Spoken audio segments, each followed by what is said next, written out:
Hello, and welcome to the MidWeek Saints. I'm your host, Jeff Holiday, and with me as always is Nicholas Gorov. Now, tonight's program, we asked a question: could having less attractive children help solve the crisis in the Catholic Church? That's right, and also on tonight's Midweek Saints, petcocks. They're an essential part to any engine, but one English blogger worries they may make dick appear tastier than it is. We'll talk to Mark Dice about this and much more on this week's Midweek Saints. We got Mark Dice. Well, we don't have a fucking news roll intro yet, so no. Picture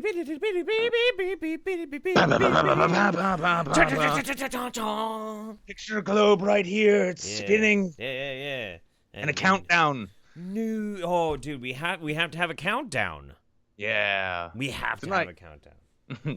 Not tonight. Not tonight. Tonight on Midweek Saints, we'll rank homoerotic fantasies about K-pop groups in order.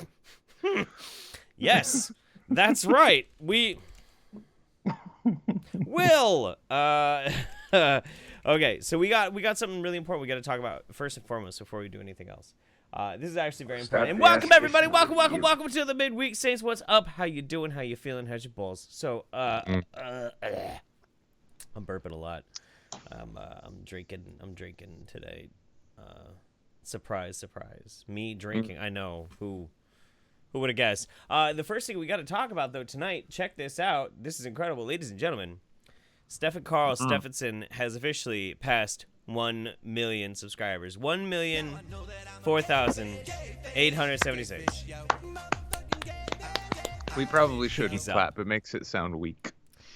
Oh, yeah. Well, okay. Pinkies up, though, guys. Pinkies fucking up for Stefan Steffensen. We did it. Our buddy Marcus, actually, I think is probably the driving force that hammered the nail in for it today. Yep, live streamed the hell out of it. It's funny because for the first time, in recent memory, I see Dankula's streaming, and for once it doesn't say pointless conversation. Yeah. I'm like, oh, what? Oh, you're doing this. Good man. Good man. Thank you, Count Dankula. We appreciate it, man. Yep, and so now the golden play button will be sent to his family. They have to order it. They're eligible for it now, and it's right. It was earned by people wishing to say thank you to this wonderful man who lived his life to make people smile, and not in that crass way like we do. So good on him, and good on everybody else who went and subscribed to Stefan Steffensen and helped get him over the hump there. And hopefully his children can look at that golden play button and realize just how many people their father and his work really reached. Absolutely. It's a sweet moment for the internet. Usually we're immersed in nothing but dog shit, but you know what? This is a good story. The press resubscribed for Tier 1 2 months so far. Thank you very much. We got some hosts from Weasel Cats and Lady. Caffeine Tweaker, 2 months so far. I feel underdressed. Maybe you should go further and just get naked. Totally yes. Fine. Sometimes to get back to that point where you wish to be, you need to go further. You need to go around the planet. If you go in the straight line long enough, you will end up where you started. And perhaps you started out in a 3-piece suit. That's right. Let's see. Somebody's asking for a Streamlabs link. It's right on the page, but here you go. I will send it to you. Absolutely. Our usual shillmeisters are. I think it's a day off. But that's okay. That's all right. Yes, I mean, if anything, I'm sure all of you know that being that we're close to the end of the month now, some of us have child support to pay. Oh. Yeah. It's warm in here. My God. Yeah, I'm already kind of regretting this jacket, but I'm actually just I'm gonna stay with it. I'm dedicated at this point. Okay. Well, you do that. You be dedicated. This is not actually just a very sly excuse for us to do a striptease slowly over the course of the next 2+ hours. No. Actually, I think I just blew the wad with the hair shake there. Oh, better put it back up then. Yeah, I'm gonna put it up in that Qui-Gon Jinn fashion where I don't have to actually scoop up everything from the bottom. That's probably. And I'll just say I am a samurai. Samurai. Oh, this is a terrible idea. Anyway, there we go. Now I look like Uzbekistan's most famous weatherman. I was about to say you look like a Romanian art dealer Yes, yes, yes, yes, yes. It's You it's see, this is this one is here is you see it's not the Mona Lisa, it's the Mona Lizzie. It was his second attempt at this particular piece of art. So this goes for only 30,000 bushels. it looks like a crayon drawing. And who pays for art with bushels? Oh, the Romanians do. It's the bushel is the Romanian national currency. I thought you had known this, being all worldly and everything. Bushels of what? Well, that's kind of why the market is volatile. No one's really sure. So sometimes it's so sometimes it's wheat. Other times it's grains. Sometimes it's the bladders of North Africans. Who can tell? What about do you ever deal in bushels of orphans? I'm interested in trading bushels of orphans for watercolors done by fifth graders. Well, not since John Podesta left the country many years ago. See, that was it's a little outdated, but it's still topical. It's okay. I'm always reminded of that. What is that Simpsons sketch where like they went to a car show and Homer finds some Eastern European cars, like, oh, it's great car. It can go 50,000 bushels on a single tank of kerosene. That's right. Yeah. I forgot about that shit. Okay. Well, yeah. I mean, so the great stuff about Stefan Carl. Happy about that. Very, very kind. For the internet to basically, somebody said John Molesta. Ugh. Spicy. I mean, I can't get enough of that 2017 humor, you know? Mm-hmm. Oh, my God. I know. You know, to be honest, though, like, 2018 humor kind of sucks. 2017 was pretty okay. 2016 was pretty on par. You're saying just pointing at people and calling them faggots isn't, like, good comedy? I just dumped whiskey all over my fucking beard and my shirt. Hang on. You got to save that shit for 2019, dude. Come on, it's right around the corner. I have a drinking problem. That's a 70s joke. Ayy. Oh.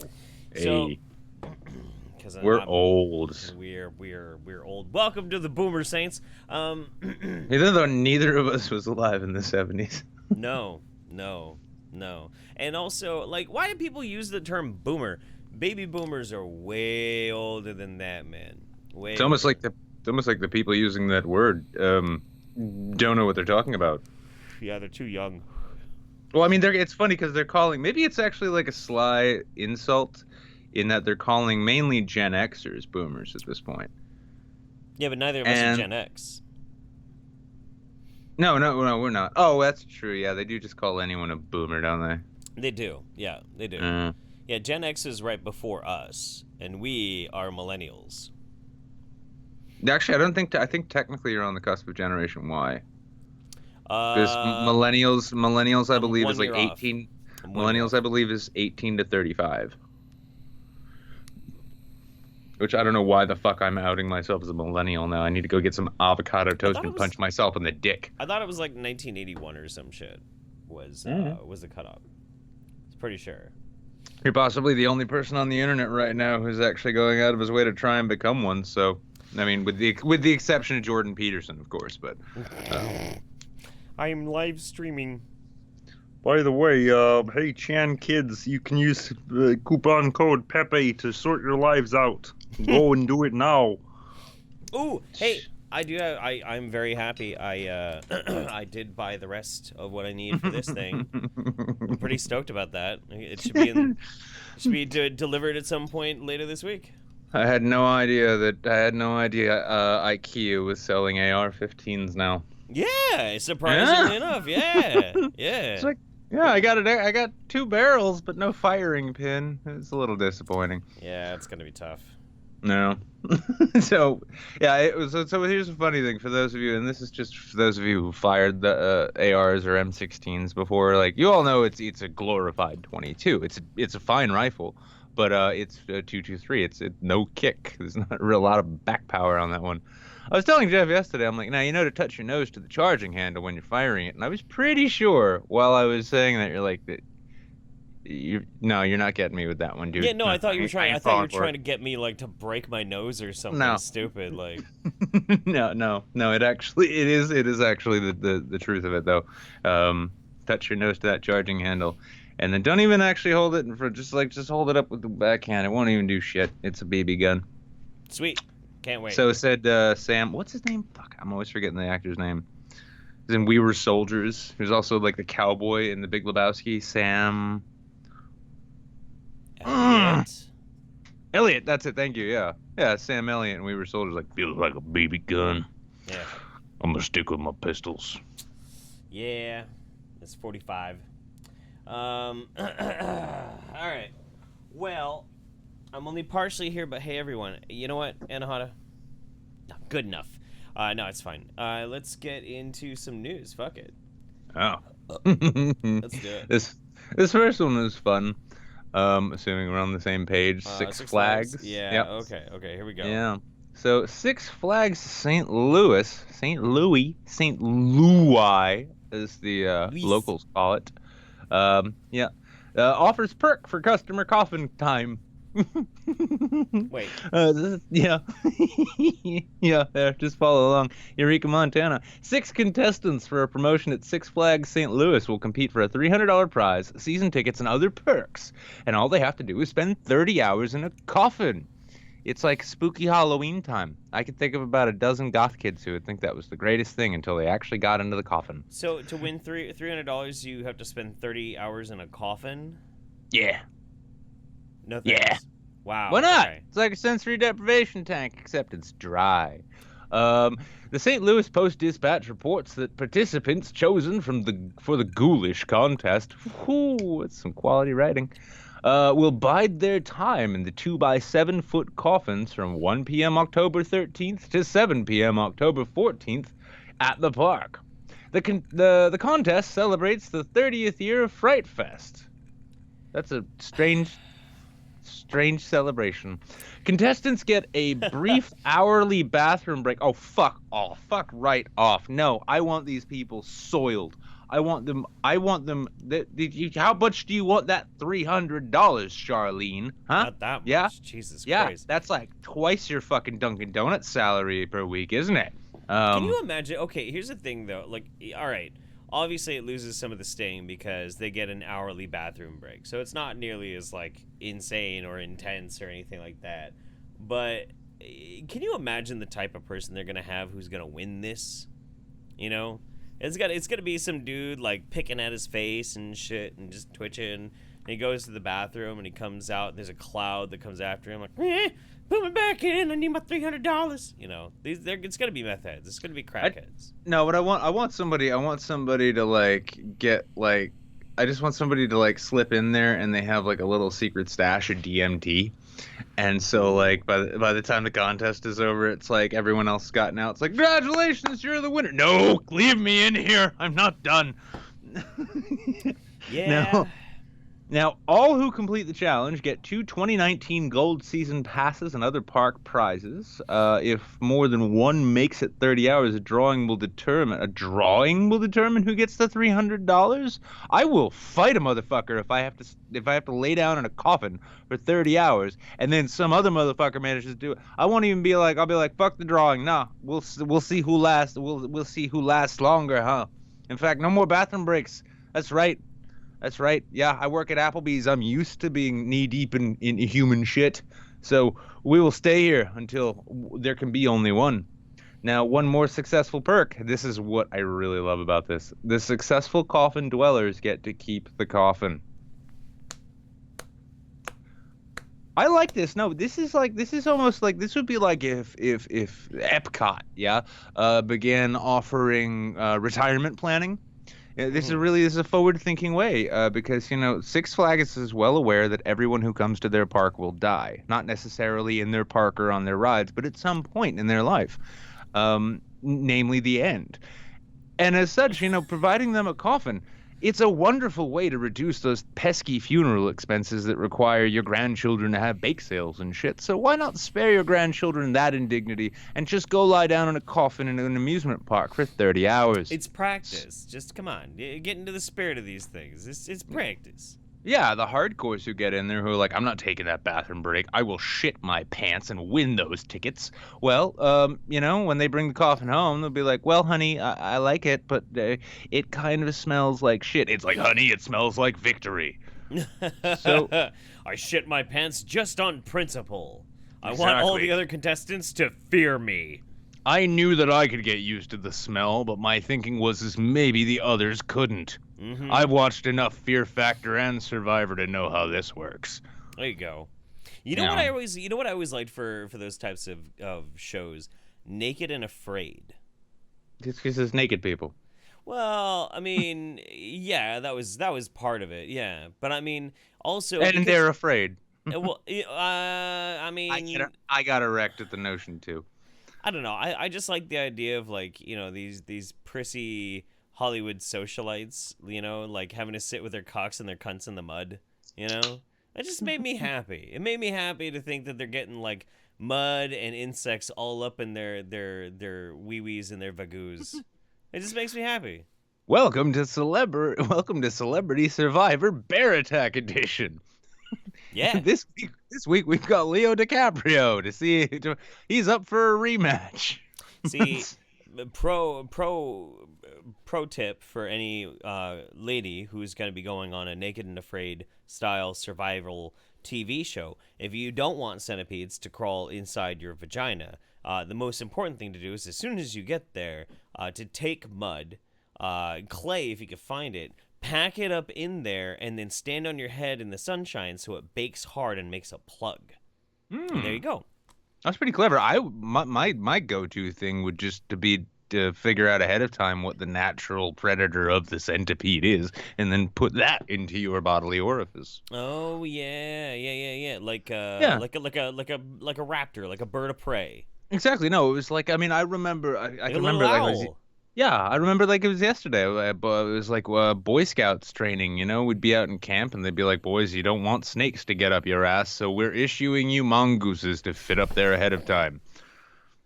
That was good survival training. I was pretty happy with that. Would you name your ass mongoose? No, I didn't name it. No, why not? Because I knew it wouldn't survive in there, so I didn't want to go building attachments to something that was just bound to suffocate. Once it was suffocated inside your rectum, did you then cook it and eat it? Oh yeah, no, I called it it was like a Rikki, Tikki, tabby tabbouleh. It was quite good. Rikki Tikki jerky? Rikki Tikki jerky. Yeah, well, I should have done that. I just went with it. I just tried to go Indian style because I figured, well, this is like a desiccated animal that smells like human feces. I better add some like tomato sort of tikka masala kind of thing to it. Yeah. Rikki Tikka masala. Fuck, that's what I should have named him. Damn. So yes, In ass fact- mongoose, but don't get it confused with ass goose. That's different. Now, here's a question, though. What should be the title of this episode of Midweek Saints? Should it be Rikki Tikka masala, or should it be Ass Mongoose? We kind of got two different ways to go with this joke. I know. Okay, And we'll see where... Rikki Tikki ass masala. No, we can't say ass. Rikki Tikki.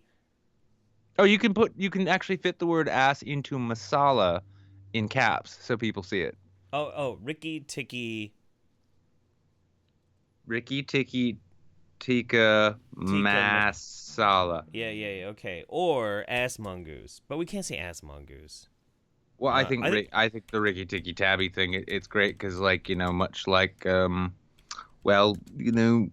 Catholic parables, it'll just bring the young ones in, and we all love them. Rikki Tikki Tikka mASSala. Okay, we got it. We got it, everybody. We got it. I don't know if I spelled it right, but I like it because Rikki Tikki Tabby. Wait, hang on. No, was that the old English story about the mongoose who used to hunt snakes, or am I just randomly combining two things? Sure. Why do I have the feeling all of a sudden that I've actually invoked something that is inherently racist? Rikki Tikki. Tikka mASSala. Okay. I got this. Are we doing affiliate links with all of these? I don't know. I've been waiting for a Walmart affiliate link forever. I don't know if we're ever going to get that. Why not? It'd be like, have you seen our show? It's We'd fit right in. wonderful. Yeah.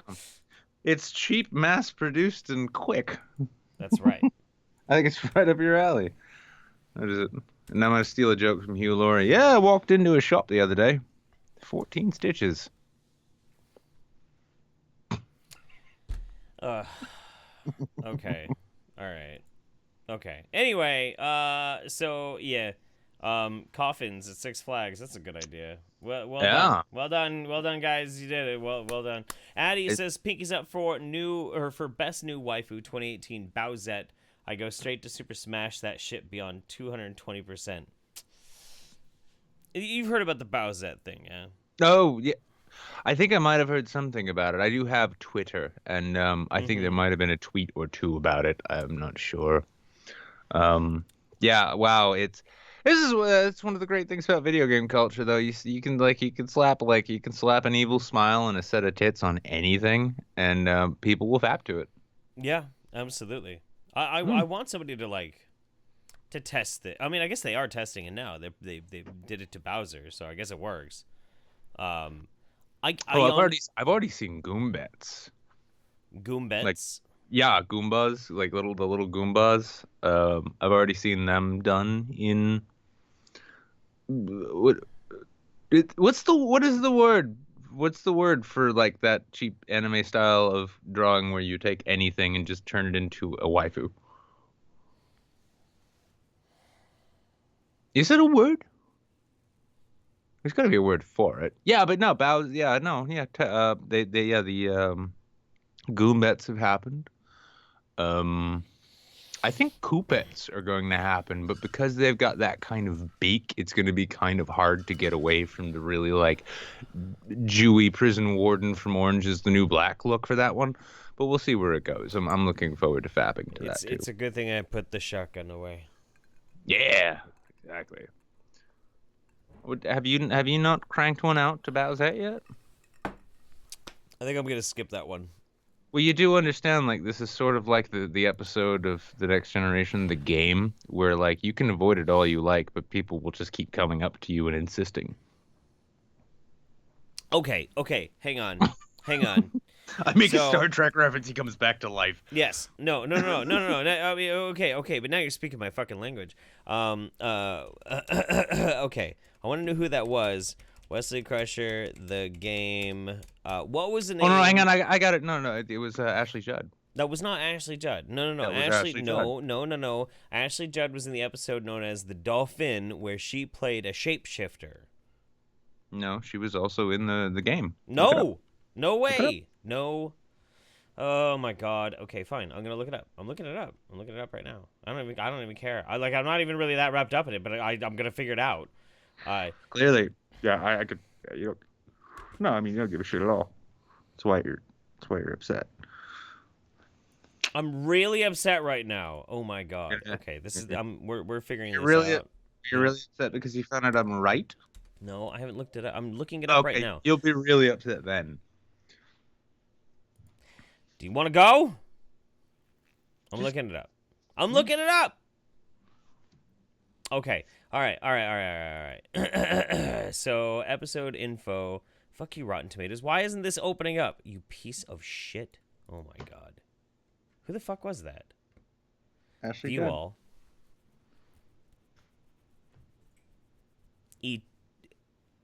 Fuck you. She was in 2? Yeah. Oh, yeah. This is a totally different character. I believe Jenny Lewis was too. Well, I mean, for fuck's sake, the guy who played what's his name? The scientist who discovered warp travel. Zephyr Cochrane. Yeah, the guy who played Zephyr Cochrane. He had like 3 roles in Next Generation, if I'm not mistaken. I know he had more than one, but I don't know how many it was exactly. Yeah, he played Zephyr Cochrane. Yeah, and then he was in the first episode. I know. But Jeffrey Combs had like 5 different characters that he played throughout the run of all the Star Trek series.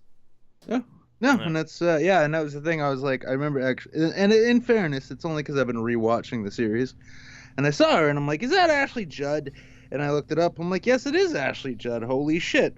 And then as I watched the episode, I'm like, wow, Ashley Judd learned a lot about acting since this episode. Yeah, that's true. She was bad. She's real bad. It was hard to tell because she was acting directly opposite Will Wheaton. Okay. She was I'm gonna put it this way. The only way I want anything to do with Bowsette is if it is like Star Trek: The Next Generation, Season 5, Episode 6, The Game, where Wesley Crusher and Ashley Judd are trying to get everybody to want to fap to Bowsette, and they come up to me, and then I push Wesley into a mud puddle, and I fuck Ashley Judd. Then I'm fine. I'm fine with that. I'll even, to help, to make you guys happy, I'll even pretend I'm thinking about Bowsette, but I won't be. Yeah, and at the same time too, if you want to sweeten the deal, if we could sort of re-examine that episode and put Will Wheaton in mortal danger, that'd be fine too. That'd be fine. Larry Kubiak fixed it. Make Ashley Judd play Bowsette. Problem solved. Yeah, no, that works. Yeah, okay. Wait, hang on. Are we talking 90s era Ashley Judd, or are we talking Women's March Ashley Judd? Cheeto dust? No, 90s. Yeah. No. Yeah, it's kind of like. Wait, here's a genuine question. Like, I think I would rather sleep with 90s era Jennifer Tilly, but I think I would actually rather hang out with modern present day Jennifer Tilly. I've had similar feelings as well. Yeah? You know, the thing that bothers me about Ashley Judd is wait a minute, we can see right through your vape. Yeah. Oh yeah, it's been a standard thing. Oh, crazy. The thing that bothers me about Ashley Judd is, like, I don't really want to hate Ashley Judd, but I do. Like, she drives me crazy, to the point where, like, I'm watching Twin Peaks: The Return, and I'm having a great time because I'm a huge Twin Peaks fan. I'm like, yes, everything is great. Yes, this is awesome. Oh my god, it's bizarre and weird and everything I've ever wanted, and fuck, there's Ashley Judd. God damn it. Well, see, this is the trick. I mean, it's funny because on the one hand, I've adopted the new standard mantra of at all times ignore artists' politics. Like Stephen King, love his writing, love his stories. Yeah. Following him on Twitter was the worst thing I ever did. Don't do that. Don't do that. Now, the problem with Ashley Judd, though, is I cannot legitimately look back into the history of the media that I've watched and enjoyed and think of something that Ashley Judd was in, and I said, I really loved Ashley Judd in that. I'm not saying she's not good. I'm just saying I can't, off the top of my head, think of anything that she stood out in. She was good in Double Jeopardy with Tommy Lee Jones. She was, but I thought she was also. Wasn't she in a movie with Morgan Freeman? It was one of the Alex Cross movies, if I'm not mistaken. Oh, Kiss the Girls? Kiss the Girl. Yeah, there it is. Kiss the Girls. She was in Kiss the Girls. She was fucking awesome in Kiss the Girls. She was great. Was she in Along Came a Spider? No, that was somebody else. Oh, okay. Yeah, Along Came a Spider was the one with Mr. Funky, whatever the fuck his name was, who was also the bad guy from The Crow, and then Michael Wincott. Yeah. And then the girl who played the double cross chick came Spider. It's I honestly, guys, that's what this show is now. Jeff Googles things IMDb movie shit. Jeff Googles things, and Nick is proven right. Show. It was Monica Potter, who really never did anything interesting after that. Well, see, this is the thing, though, is like Ashley Judd it's almost like she's such a good actress that she doesn't actually stand out. Because, like, standout performances for most actors usually are either them getting outside of a range you're used to, or them just inhabiting a character so fully you can't get away from it. I mean, I'm thinking Daniel Day-Lewis from There Will Be Blood. And then you compare that to Lincoln. And then you compare that to Gangs of New York. All right. And it's like, wow. But Ashley Judd is just such a good actor that she just blends into the scenery. She does. Admittedly, she really does. Okay. Is this the business professional Saints tonight?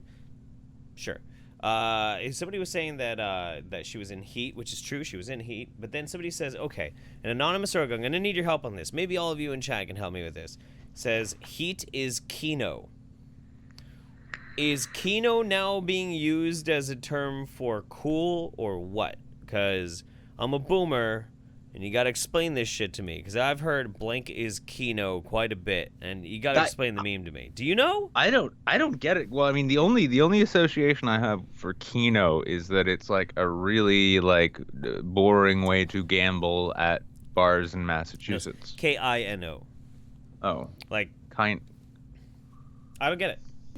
No, I don't either. Well, yeah, no, I'm sorry. Sorry everybody. Welcome to the Rikki Tikki Boober stream. Hope you're all buckled in. We're gonna talk about the importance of warm socks in winter, and the best ways to catch that bass that's been eluding you. Magic Fowl just subscribed 6 months in a row, half a year, buddy. Giving my free sub for 6 months now. Keep it up. Thank you so much. Appreciate that. By the way, if you have Amazon Prime, you have a free subscription here on Twitch. Yeah, and also make sure to use the Amazon link. What the fuck am I doing here? And you'll save 10% on them deleting your account. Right. But, yeah. Right. What the fuck are we doing? Man, we made this one article stretch out for a long fucking time. Yeah, we did. We really did. It would suck if we continued talking about that. You know, so here's a big question though. Best Q era, TNG, DS9, or Voyager? I didn't like Q and Voyager because he was too much of a vehicle for what the writers wanted to express. His relationship with Picard was the defining characteristic of his presence in the Star Trek world, I would say. Every time LC showed up, it was like Christmas, like, oh yay, Q's here. But when he showed up, you knew he was just showing up to fuck with Picard. That's true. And you wanted that because he was always right. That's the worst thing. It's like you don't want anybody to be more correct and more with it than Picard. Picard's always knows what's best. You know, he's got that father knows best thing. But then Q shows up and shows him how he's wrong. But he wanted to fuck Janeway, which I always thought was really funny. Why would he want to do that? I don't know. And why would that be a problem for him? Because he could just make Janeway fuck him if he wanted. I think of the host Undead Christ. Q only did one episode of DS9. I don't know. I can't remember. Wait. Wait. You answered my question? Did you answer my question? I didn't. No, Anonymous Pope did. It just said highbrow movies. Kino means highbrow movies, I guess. Okay. Well, all right. It's fine. It's okay. Okay. Anyway, let's go. Oh, I thought he was talking about the Q thing. I don't know. Because Q in Next Generation is definitively the best Q. Do you hate Janeway, or can you get on the Janeway train? I hate the way Janeway was written. Next time. It's okay. No, take your time. It's not like we're live. It's fine. Hey. I was really hoping for one more, and as usual, I was let down. No, I mean, I don't know. Janeway, I think Voyager was a show that tried a lot harder than it needed to.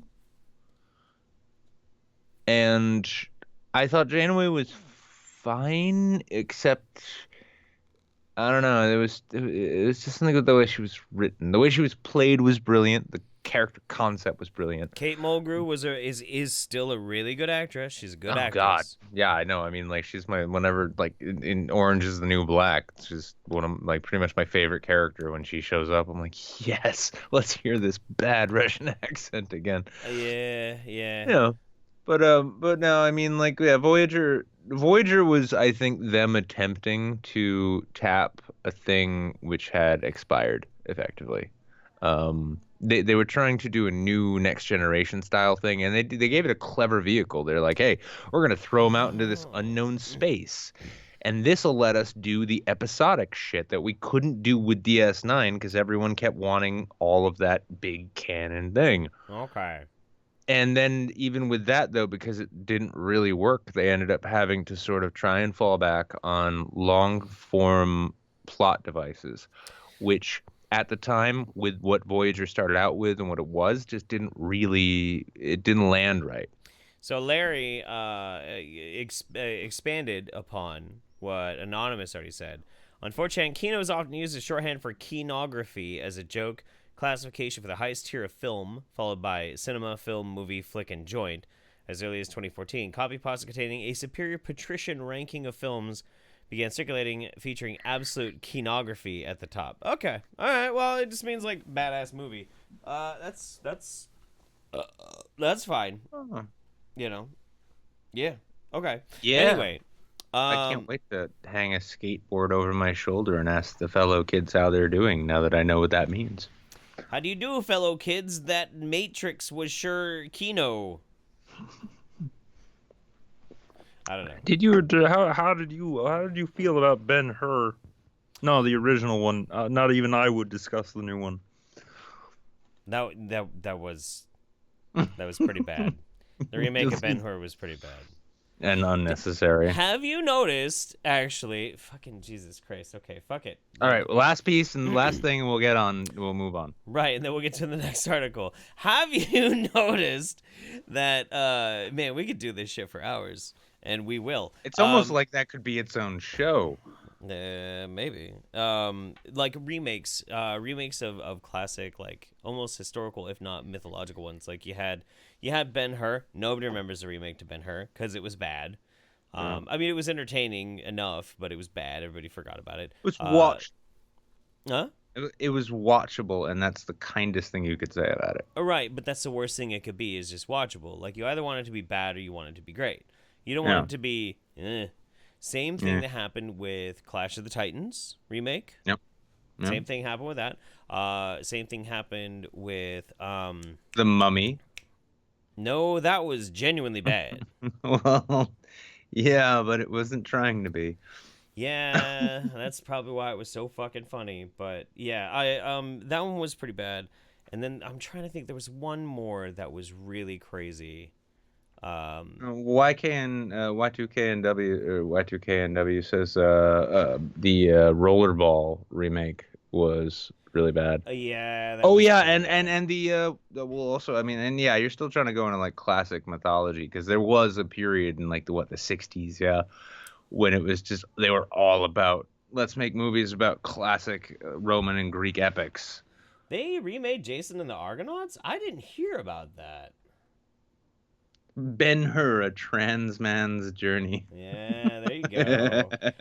Poltergeist remake I still have not seen, so I don't know, man. The Thing prequel didn't need to happen. Mm-hmm. Yeah, that was basically like the Thing Prometheus almost. I'm trying to remember what the name of it is, but there was a movie. I want to think. It was kind of like Clash of the Titans. It was newer, so it was within like the past 10 years, I'm pretty sure. Maybe it was called like Immortals or something. Let me see if that's what it was. Immortals. Might have been Immortals, but then there was also what was the one, John something or other, when John Carter? No, you know what? John Carter was a fucking great movie, and everybody hated it, but I thought it was a fucking brilliant movie. I never caught it. All of the reviews I caught of it were that it could have been it's like it had everything it needed to be a really good movie, but it just for some reason didn't work. I really still like it. I will watch it. Bar's got it. Gods of Egypt. No, it wasn't Gods of Egypt. Gods of Egypt was really bad. But okay, so there was this movie, and I would dare anybody to go and find this movie because honestly, start the ass kissing with you. I think it is dumb. Immortals 2011. It is dumb. But out of all of the like Clash of the Titans remakes and this remake and that remake, it's not a remake. It's an original story, but it's all about Zeus. It's all about Theseus. It's all about the Titans. And it's done in a new and interesting kind of way. And I really liked it. I thought it was great. You know? It was cool. It's funny because like it's easy to forget that like everything is relative in terms of taste. There was a movie that came out. It was it co-starred Mel Gibson actually. It Reload was your called shit. Oh, I'm frozen again. God damn it. Thank you Skype. Thank you Bill Gates, Microsoft. I know you're all about me just just posing in profile. But no, there's a movie called $1 Million Hotel. You ever Okay. seen that? No. It was this movie was, I mean, it had Mila Jovovich. It had You have my what's his attention. name? Yeah, it had Mila Jovovich. It had the what was the coward from Saving Private Ryan, and he was also in Lost. Ryan. Um, The Private Ryan. yeah, and Saving Private Ryan. Yeah, the coward, the nerdy translator guy.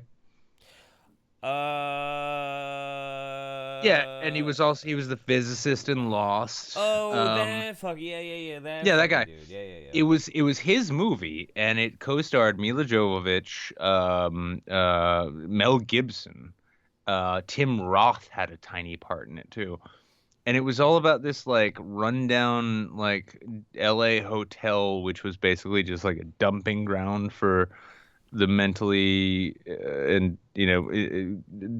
challenged, like the broken, and yeah, and like Mel Gibson plays an FBI agent who is himself a freak, Okay. who was born with an arm growing out of his back, and he walks around the entire movie with a neck brace. And it's a fucking brilliant movie. I am apparently the only person on earth who likes it though.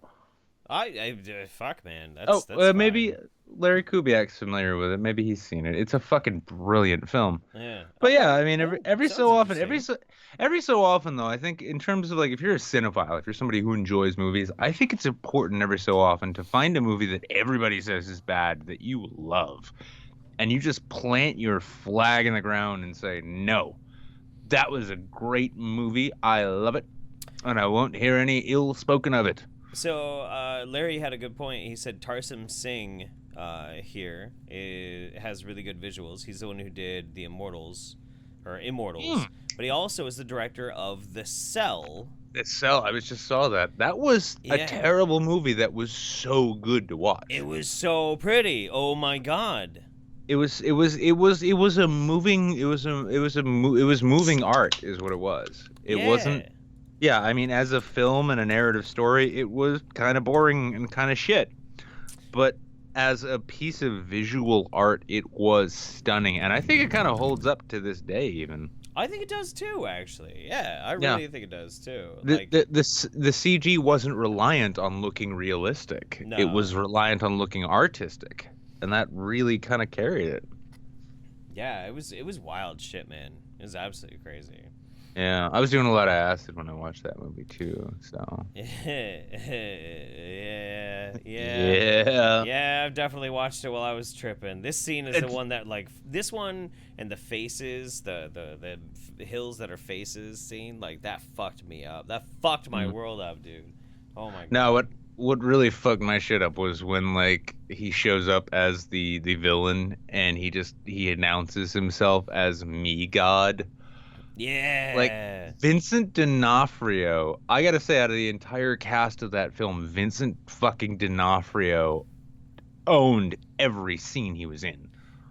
He's an incredible actor, and I can tell by your enthusiastic gesticulations there how much you're really excited about it too.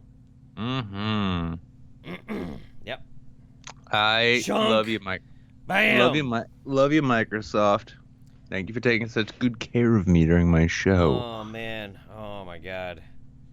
Such I a know. good fucking scene. And then they chop the horse into bits and they show you like the difference between a flank steak and a sirloin. I mean, the whole time, like, and for those of you who haven't seen this film, this is followed by like twitching and shit. Ah!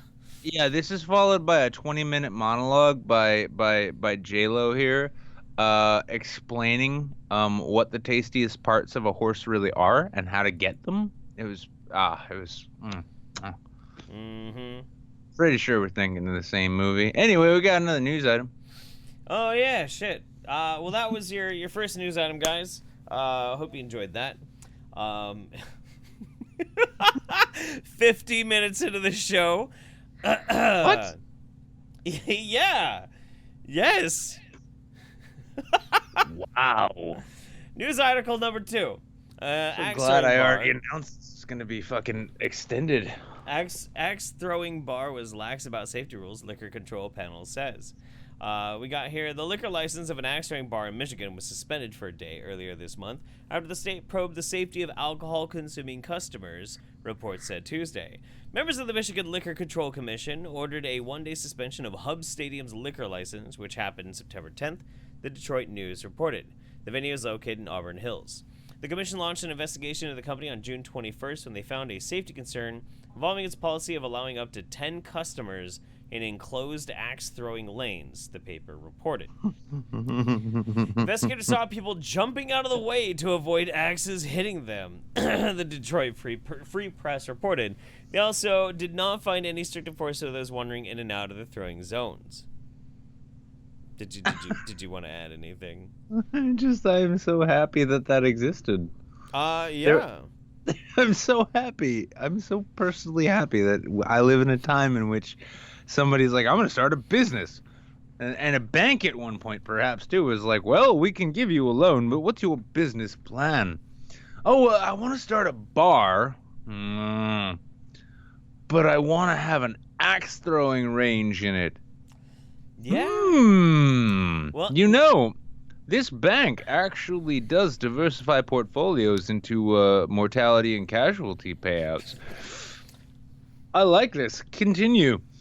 So they have one in my town.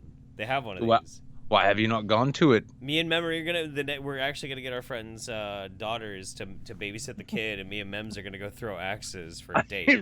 I really thought for a moment you said we're gonna say like, yeah, we're gonna get our friends' daughters to come along.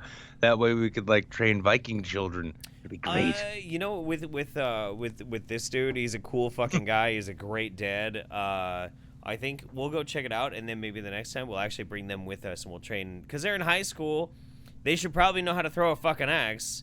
No, we never know. We never know when the Russians are going to invade.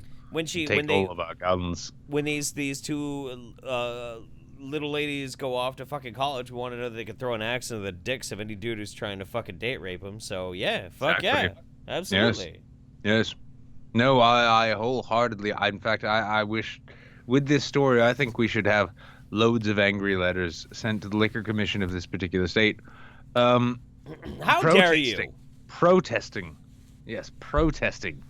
The callous nature in which they wish to take self-defense away from... That woman is pregnant. She should be around any flying axes she wants right now. How dare you?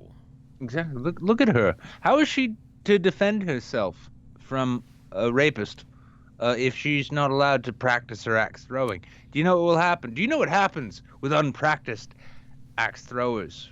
That's right. School shootings. That's right. Be ashamed of yourself. That's right. And when a pregnant woman gets raped, baby is raped at the same time. Not acceptable. Train that woman with a fucking axe. Yes, she's going to have to dodge some axes because drunken dudes are trying to throw axes and it might hit her and she's a larger target. But that's not the point. The point is she needs to learn how to defend herself because this is America. Furthermore, I would even go further. I would say that revoking the liquor license of this place where pregnant women are trying to go and drink and throw axes, if we cannot have pregnant women throwing back shots of mezcal on the regular before they give birth, how are we to expect our show to survive? That's right. That's the only way anybody finds what we talk about interesting is the fetal alcohol syndrome. Mezcal is not alcohol. It's fetal psilocybin syndrome, which is what happened to me. Oh, yes, exactly. How are we supposed to exist in a world where Jeff Holidays are not being pumped out of the clown car vaginas of bar whoosies who just want to go and throw some axes? You know what? The tears lubricate the vaginal canal so we just slide out super easy, too. Good God. It's almost like they don't even want us in there anymore, you know? This is simply, this is enough to make Bernie Sanders a libertarian. That's what I'm saying. That's what I've been saying all along. What the fuck are we talking about? Oh, Anyway, the big government getting in the way of mom and pop axe rights shops. You know, that's that's what? the thing. This is Yeah. legit. What? Sorry. Do you have a complaint? Would you like to file a complaint with the Home Office?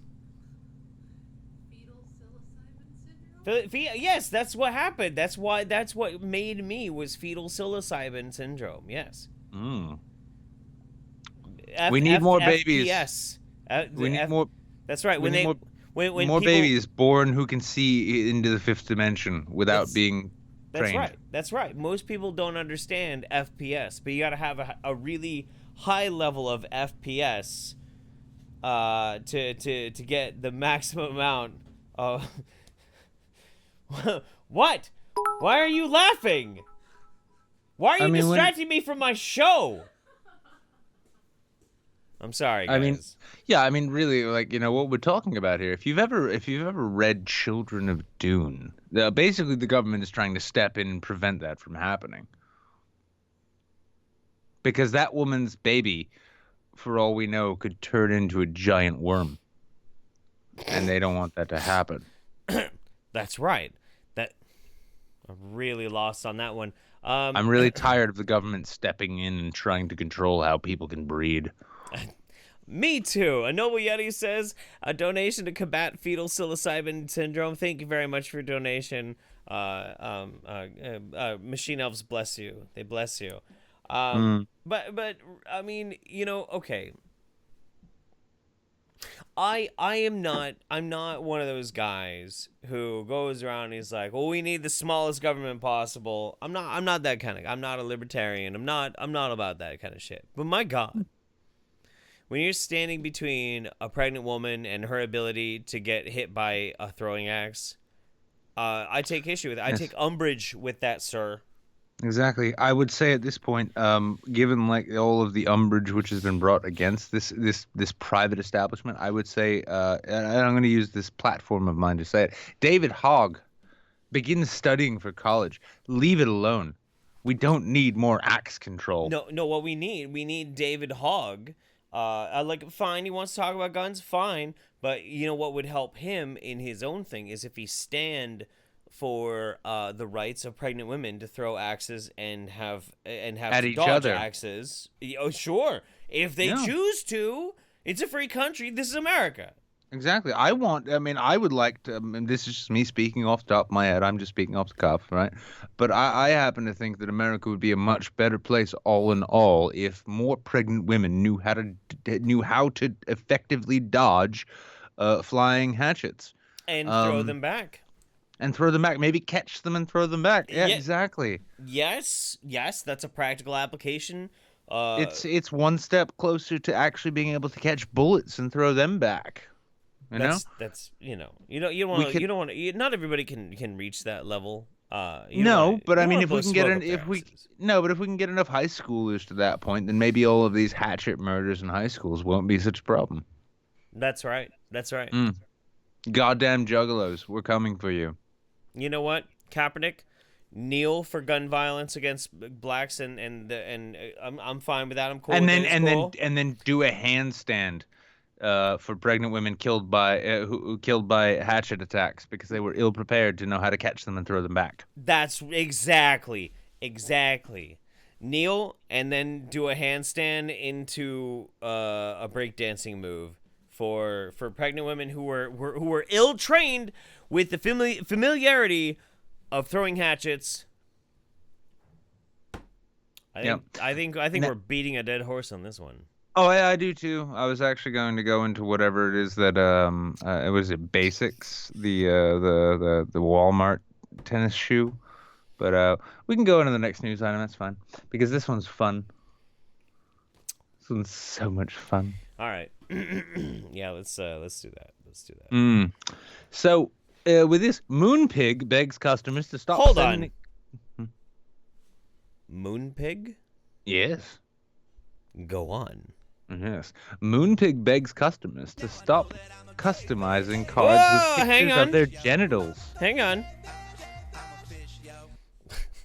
Larry Kubiak tossed $100 at us for Crom! For Odin! Skull, motherfuckers! Drink up and meet you in Valhalla. Fuck around, my god. Mr. Larry Kubiak. Mr. Larry Kubiak. You have saved my life in ways I cannot actually articulate right now. That's really good whiskey, too. You know, thank you, Larry, very, very much. We are going to talk about the Moonpig in a minute.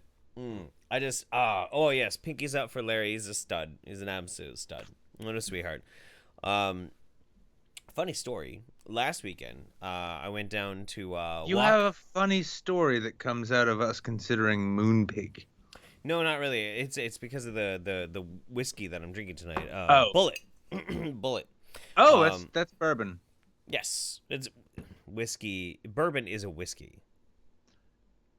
Bourbon. I used to get paid for this shit. Anyway, I went and I walked for Alzheimer's last weekend, but I went and hung out with Banana Leal, who has been around in the Saints and watches some of my stuff.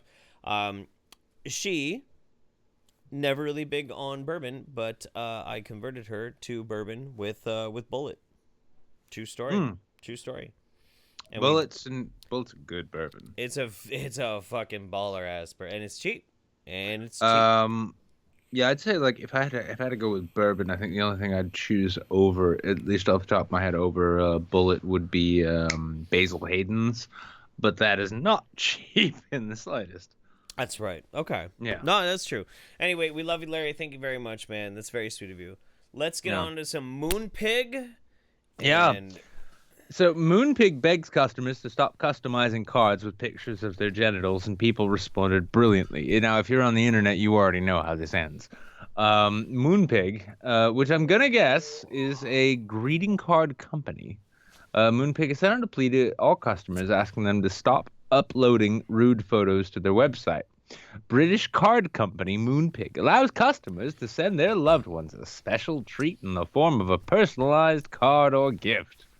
Users can upload pretty much any photo they want to the website in order to create a cheeky or cute present to celebrate a birthday, Christmas, graduation, Easter, Valentine's Day, or any other special occasion.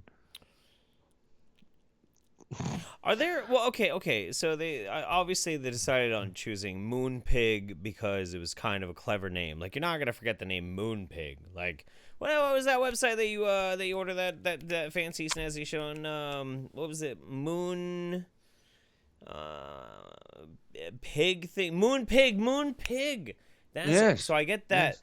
But like, are there pigs on the moon? We know there are lizards. We know there are here's the lizards thing. on the moon. I can say definitively if there have ever been pigs on the moon, there are still pigs on the moon because the only people which inhabit the moon are moon Jews, and moon Jews don't eat moon pigs. That's right. They don't. That is no, not halal. That's the wrong word.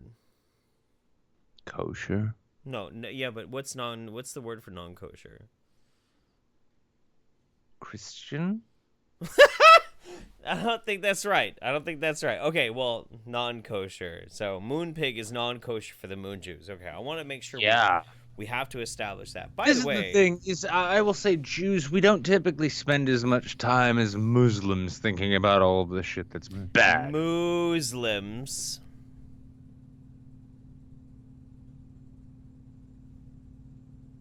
You see it working in his head right now? He's not frozen. He's thinking. Terrible thoughts. By the way, Baka Haram Jeff Kuhn. Yeah. I know, I understand. But I know there was a couple of efforts to want to start a Saints wiki. It never really got used. I am actually going to create an official Saints wiki tonight. Once this episode is done. Don't let me forget. Look at that, everyone. With all of the grand plans we've come up with, one of them is supposedly going to happen. No, don't let me forget. Do not let me fucking forget. In fact, it is all of your guys' mission that once this episode is over, you all tweet at me and be like, dude, Saints Wiki, and start it. And I think that we need to do this because, my God, man, we need to understand. We need to compile and consolidate and understand the legacy of the Moon Jews and Zebro. Yes, there is definitely like an indiscriminate and unorganized pile of lore that we need to actually have sussed out and sorted out. I'm sure the mod teams and all of the Discord people will themselves, who, by the way, yes, in fact, you know what, after this article, let's just bring people in and then we'll do the articles with them.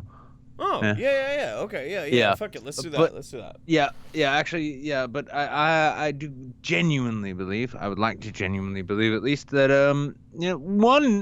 for every 1 in 10 of our plans, we will actually take one of them seriously and make it happen. So, somebody's saying that Meteor used to run the old wiki. I don't know if he's still around. If he's still around, then I would not mind talking to him about it, but, like, I don't want... Okay, so if you guys know anything about Drunken Peasants had a great wiki for a long time, but they did not own it, and because of drama, their wiki got torn apart. You know, it ended up, like, being trashed.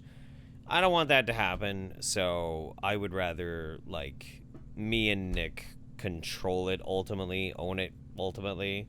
And then we can have everybody like work collectively on it together, but that way I don't even get what he's saying. I just like the concept of ownership.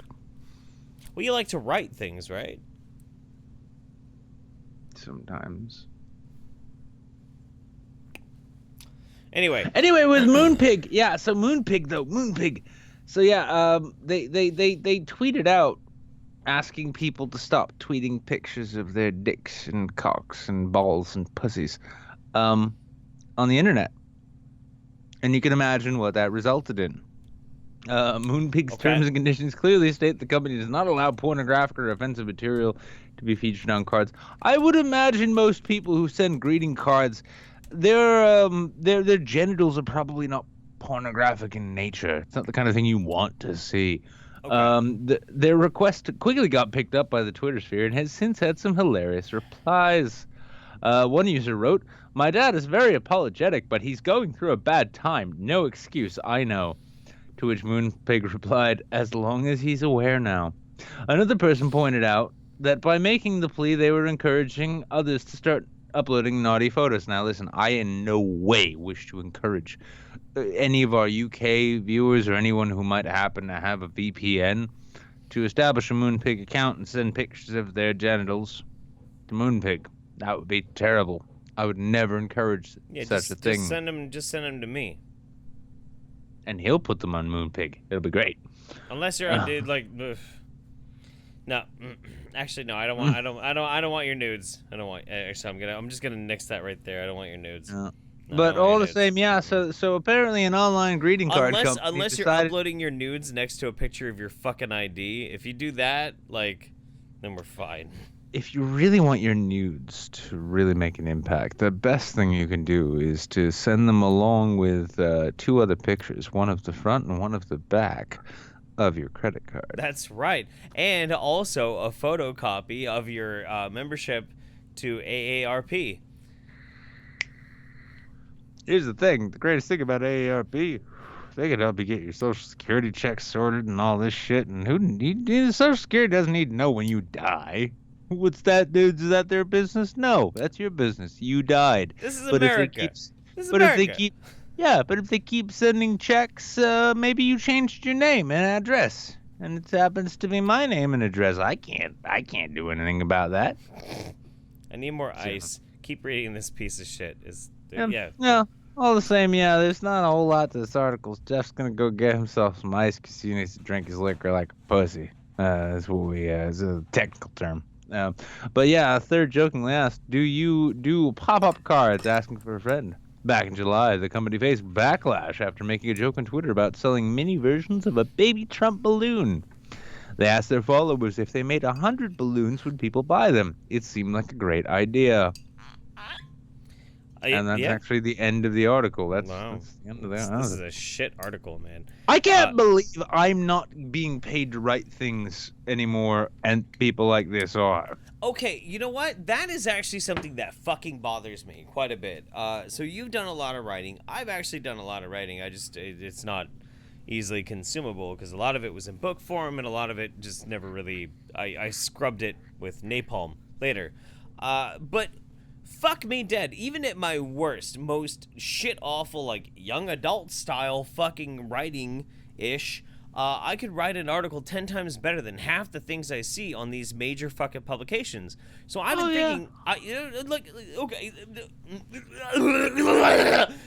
But the thing that's been driving me crazy is I know if I take the time over the next 2 or 3 months and I write like 10 articles and get them published on like some random ass websites, because it's not that fucking hard to do. No. I could get like a blue check mark and then I can be racist as I want to be until Oh, Twitter... fuck up. No, you couldn't, because here's the thing to keep in mind. Why? Because I'm a published and acclaimed columnist for Occupy.com. I was the beer reviewer for EveryJoe.com. I was a senior editor of ProgressivePress.net. I even, unfortunately, and to my great shame, wrote what were clickbait articles for Americans Against the Tea Party, yeah? Wait, really? Oh, yeah. Oh, yeah. No, that was the worst. I'll explain that in a minute if you really want. But, yeah. Oh, God, I could tell you stories about those fucking people all day.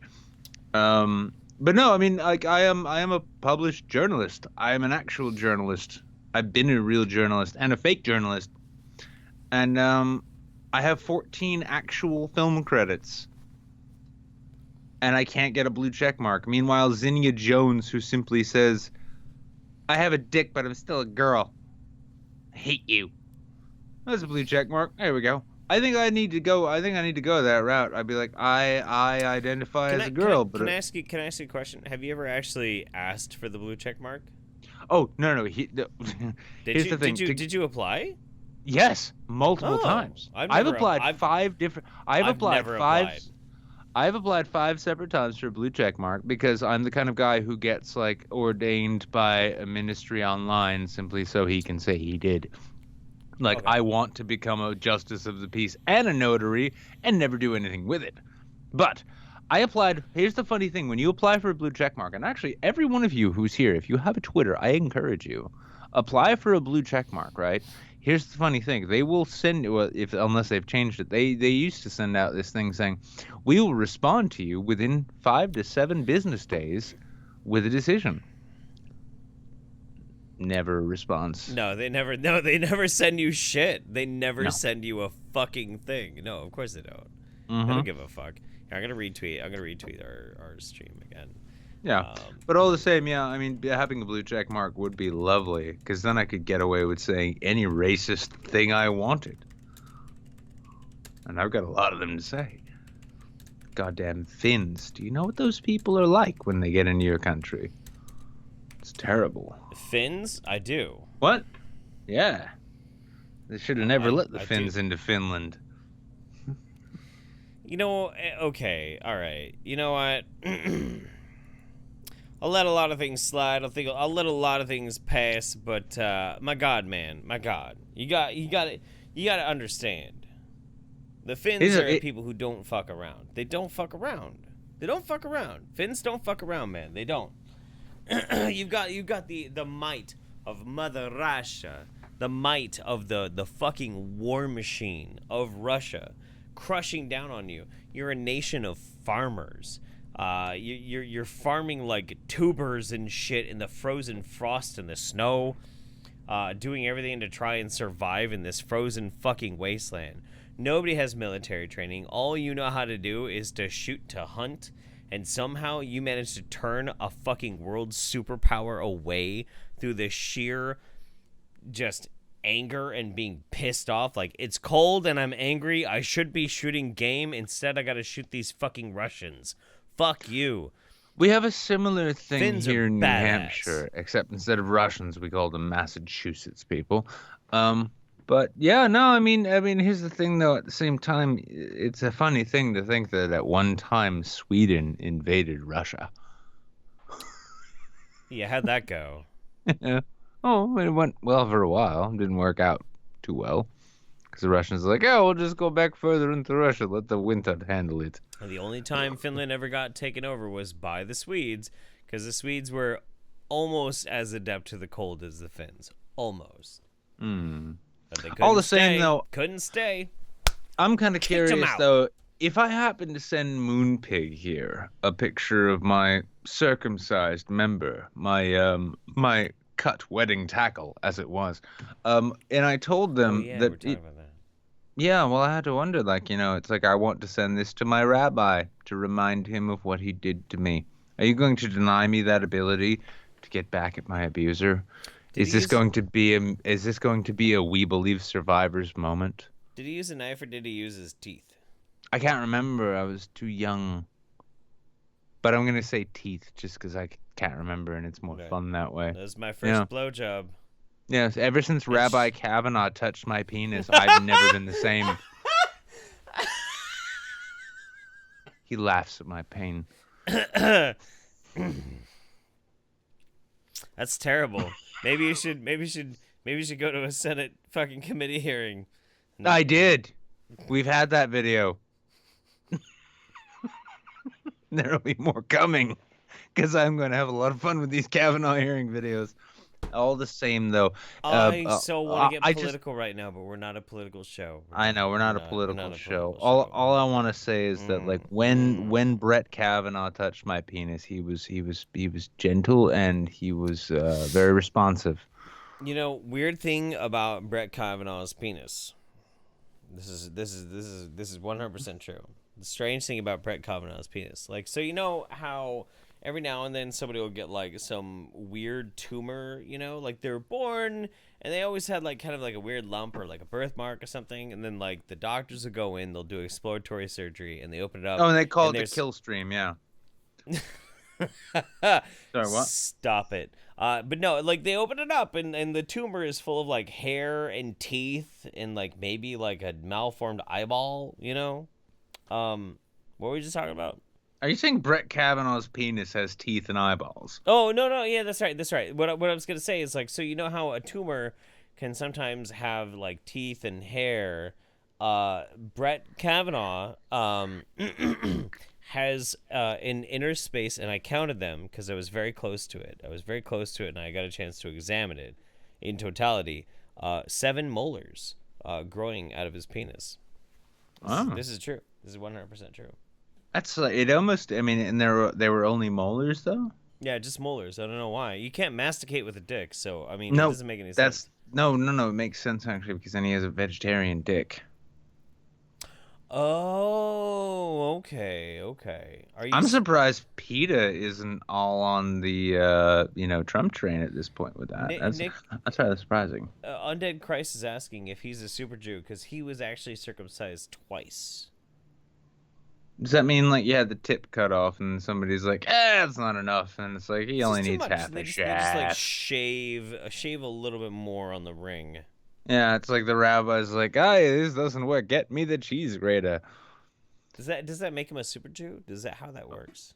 I think in order to be a super Jew, you need to actually be a Muslim woman. Oh. Yeah. What? Ayan Hersheli. Yeah. Oh. Okay. Yeah. Okay. Yeah, that's Well, right. Now, hey. by the way, before we move on to the next news item, because this is a show and we're actually doing a show, and you guys are actually here for the show. Before we do that, hang on. Before we do that, I would join the Discord. Get in the waiting room right now. Join the Discord. Get in the waiting room. I was gonna say join the Discord, but even more than that, though, also make sure that you jump out and jump in, jump out, whatever it might be that you do, whatever kind of jumping you do, but tweet the shit out of this. Come on, let's get more people in here so that they can see you possibly being on the show. That's right. Yeah, that's right. Because we realize we're just a little show. We're a little comedy show in the wide wilderness of the internet. I don't even And know the best. what we're doing anymore. What? I don't even know what we're doing anymore. What we're doing next thing after this is the octopuses thing. You get to do that one. Oh, 'Cause yeah. I was- But we're gonna get a guest in with us. We're gonna get. We're gonna get a guest in with this. Now I'm gonna preface this by saying I'm gonna that like pop another button. Yeah, I'm going to preface this by saying that this next story we're going to get into, right? Once we get a guest, once we get a good fellow Moonju in here with us, is that octopuses have finally found a way to enjoy Moby's music. Or obese music? Moby's, oh, for fuck's sake. You're supposed to be the real... Moby, the bald dude. That's right. Yeah, the bald dude. All right, okay. The guy who's like a slightly less emotional Maynard Keenan. I was gonna go with a slightly more animated Michael Stipe. That works too, right? You know. Yeah, it works. Yeah, it's still pretty gay. Yeah. Yeah. That's me in the corner. All right, let's get somebody in here. We got 7 people. No, if you're gonna do it in the Moby way, it's like, boom, boom. I'm seriously gonna watch The Immortals tonight. I'm not. Me in the corner. You know what's really interesting? So, okay, wait, hang on. This is actually rather interesting. So while we're here, so Tarsem Singh here, the guy who made Immortals. Mm-hmm. He was actually the director of REM's "Losing My Religion" music video. Oh wow! True story. Isn't that interesting? Vaguely, yes. I know. So anyway, let's get our random number generator thing loaded up here. Let's see what we got for people in the waiting room. We got 8 people so far. Let's rattle them bones. Oh wow. Well, we got number 8. The only derp is coming on a live show. The only derp. Hello. Oh shit. There we go. Okay. Hello. Hello. No.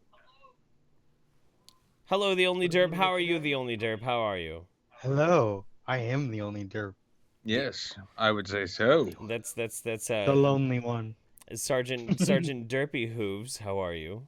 Yes. Pretty good. Are you ready to tackle a Something about an octopi.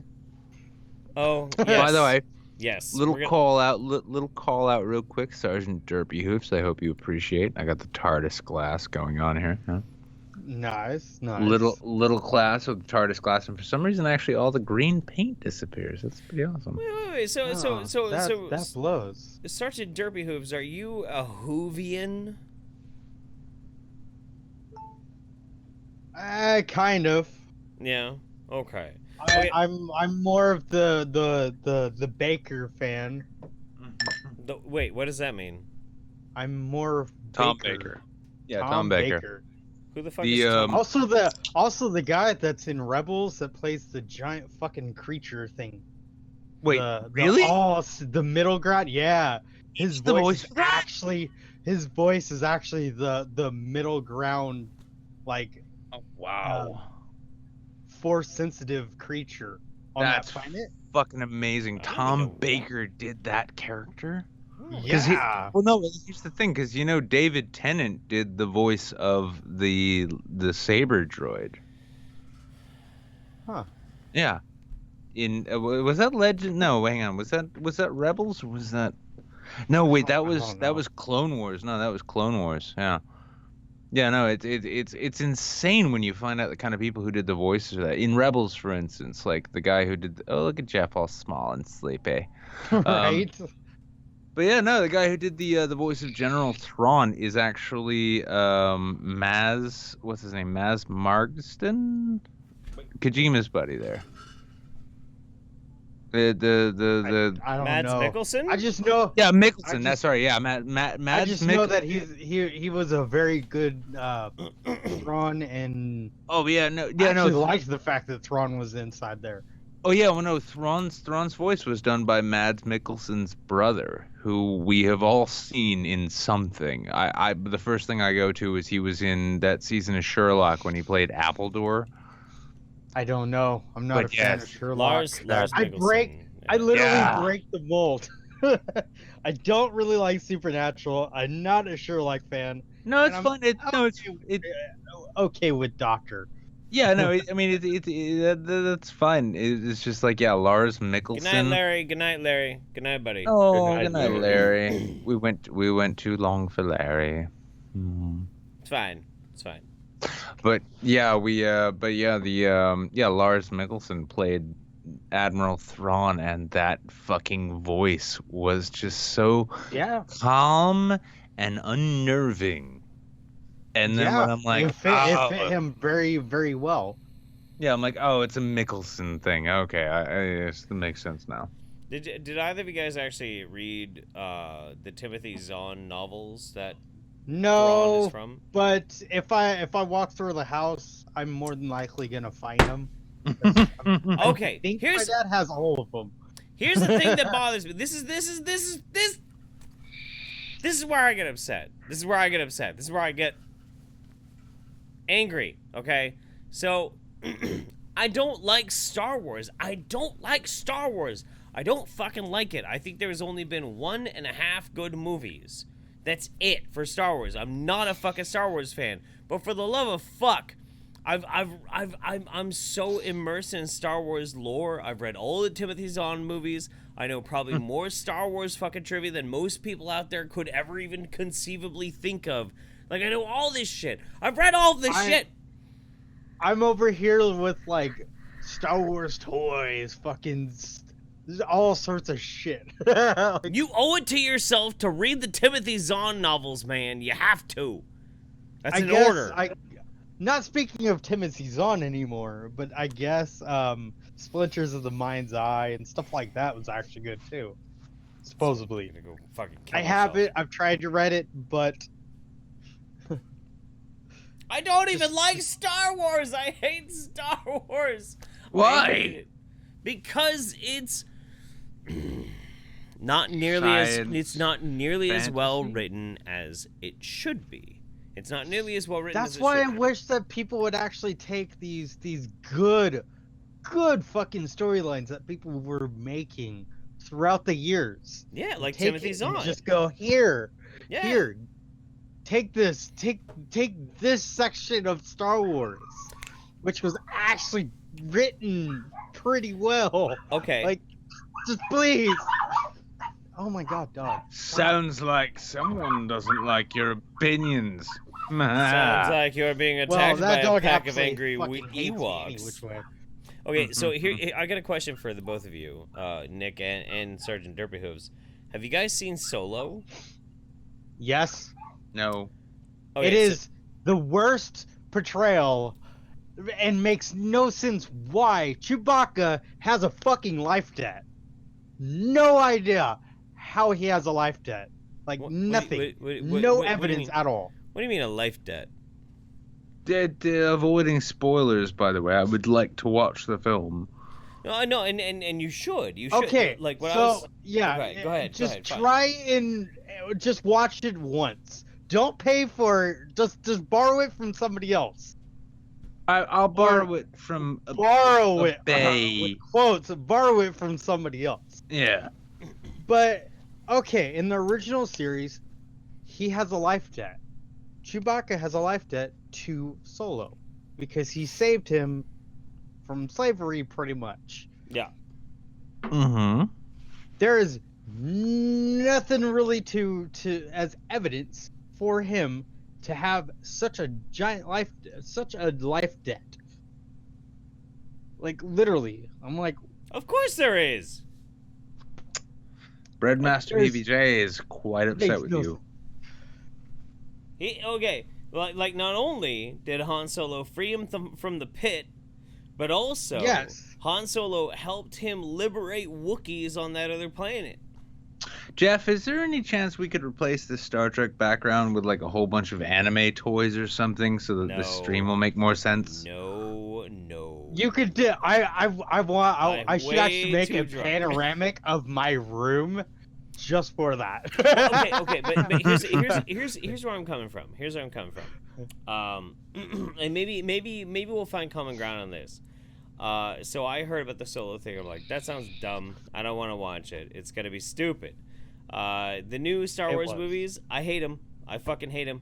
The Force Awakens, I wish that they just did the fucking Boba Fett movie that they were talking about for fucking ever. And you know what? Give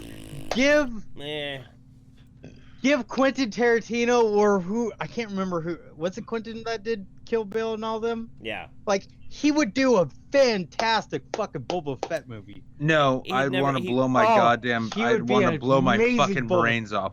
No, sorry. At least no. a bounty hunter movie, something. Give me No, something. here's the thing. Here's the thing about Quentin Tarantino doing a Star Wars movie or a Boba Fett movie, right? Fuck. It's that is the sign that it's time to give up on Star Wars as an IP, because Y2K, I do not have jizz jars. That's disgusting. yeah.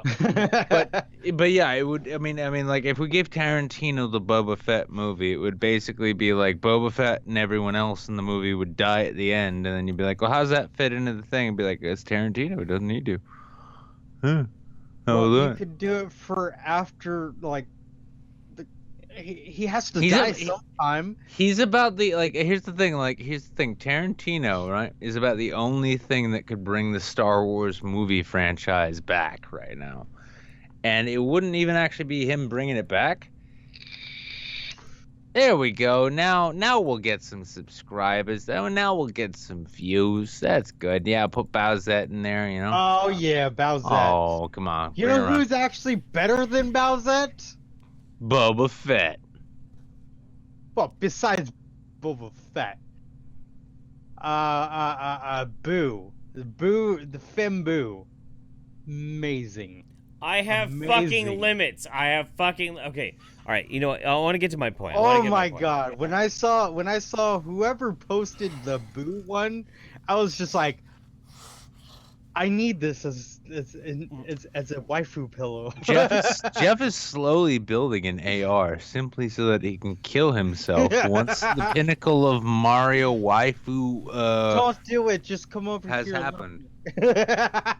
Okay, so my Okay, point was is that Force Awakens is crap, but it wasn't like Yes. fetid crap. Last Jedi was fetid fucking nasty ass dog shit. It was the worst. Rogue One. They should. Okay. Rogue They One should was- have just hang on, let JJ do all the movies. Go. Rogue One was fine. It was weird for a Star Wars film. It was weird, but it was fine. Out of all the new movies, I have to be honest with you, Solo was the most like an old school Star Wars movie. It was actually pretty fun. Yeah, I mean, I really didn't want it. I didn't really For the care. ride, yes. You know, but as far as like how it Rogue goes, One was okay too. Yeah. well, Rogue One was not like a regular Star Wars movies, and I No, liked no, it. no. It was literally like left to center, like left field. But I I was like, and I liked this it. isn't bad. I liked Rogue One. I liked Rogue One a lot. I thought it was actually a pretty good movie. It's just very different than a regular Star Wars movie. But for the feel of Star Wars, I think they nailed it for Solo, but nobody gave a fuck because they were like, The Last Jedi was such a piece of shit. We don't want to watch it. So that's kind of sad. It's kind of sad. Even the SJW fucking droid. Yeah, I mean, she's there. I love you, dear. I love you, Anna. She's Adorable. she's there. But yeah. But then she dies, and then you're like, okay, whatever. Well, I guess Han doesn't get, or fucking Lando doesn't get to fuck a robot anymore. Okay, whatever. Let's lobotomize her and put her in a computer. Yes, excellent. That's great. Okay. It's cool. Okay. It's good. I did like that part because there is a part in the original one that, if I remember correct, C-3PO says that the computer has an attitude. Well, Derpy, let me ask you this really important question. All right. How do you feel about octopuses taking MDMA? We're way beyond that. We're way fun night. What are you talking? What? We're gonna have to ask the next fun night. MDMA and we're gonna have to ask the next person about Octopi? octopus MDMA. Woo-hoo. We are. We're gonna have to ask the Yeah, next that's person. true. That's true. Yeah, you've spoiled this with your heresy about Solo. No. Hey, MDMA and By the way, octopi, Derpy, don't forget that is a start of a good anime. Don't Just forget to saying. subscribe and smash like and hey y'all, share this and tweet Philly D and say this is your things I love for the next week. By the way, yes. Yes. But yeah, so do you have anything you want to do you have anything you want to promote, shill, support, promote, anything that you think people need to know about other than Solo? I hate this exists. No. Okay. But my porno, please. Your what? MDMA and octopi. Come on. Love you, Derpy. Bye. Bye. Have fun. Yeah. There he Hey, goes. that's a perfect cutoff. There he goes. What a beautiful creature. I love him. Him. Mhm. He's wonderful. He's wonderful. One of a kind. One of a kind. Really upset that I even put this Bowsette thing in here, and it makes me want to fucking kill myself. I swear to That's God. okay. I put my finger up a cartoon butthole. How in the fuck did you put a finger up a cartoon butthole? That doesn't make any sense. I don't know what It you're talking was fun. about. No. Okay. Mhm. Who's gonna read this article with us? Let's find out. Okay. Let's find out. We got Sardakuchi. What? Hey, what's going on, buddy? How you doing?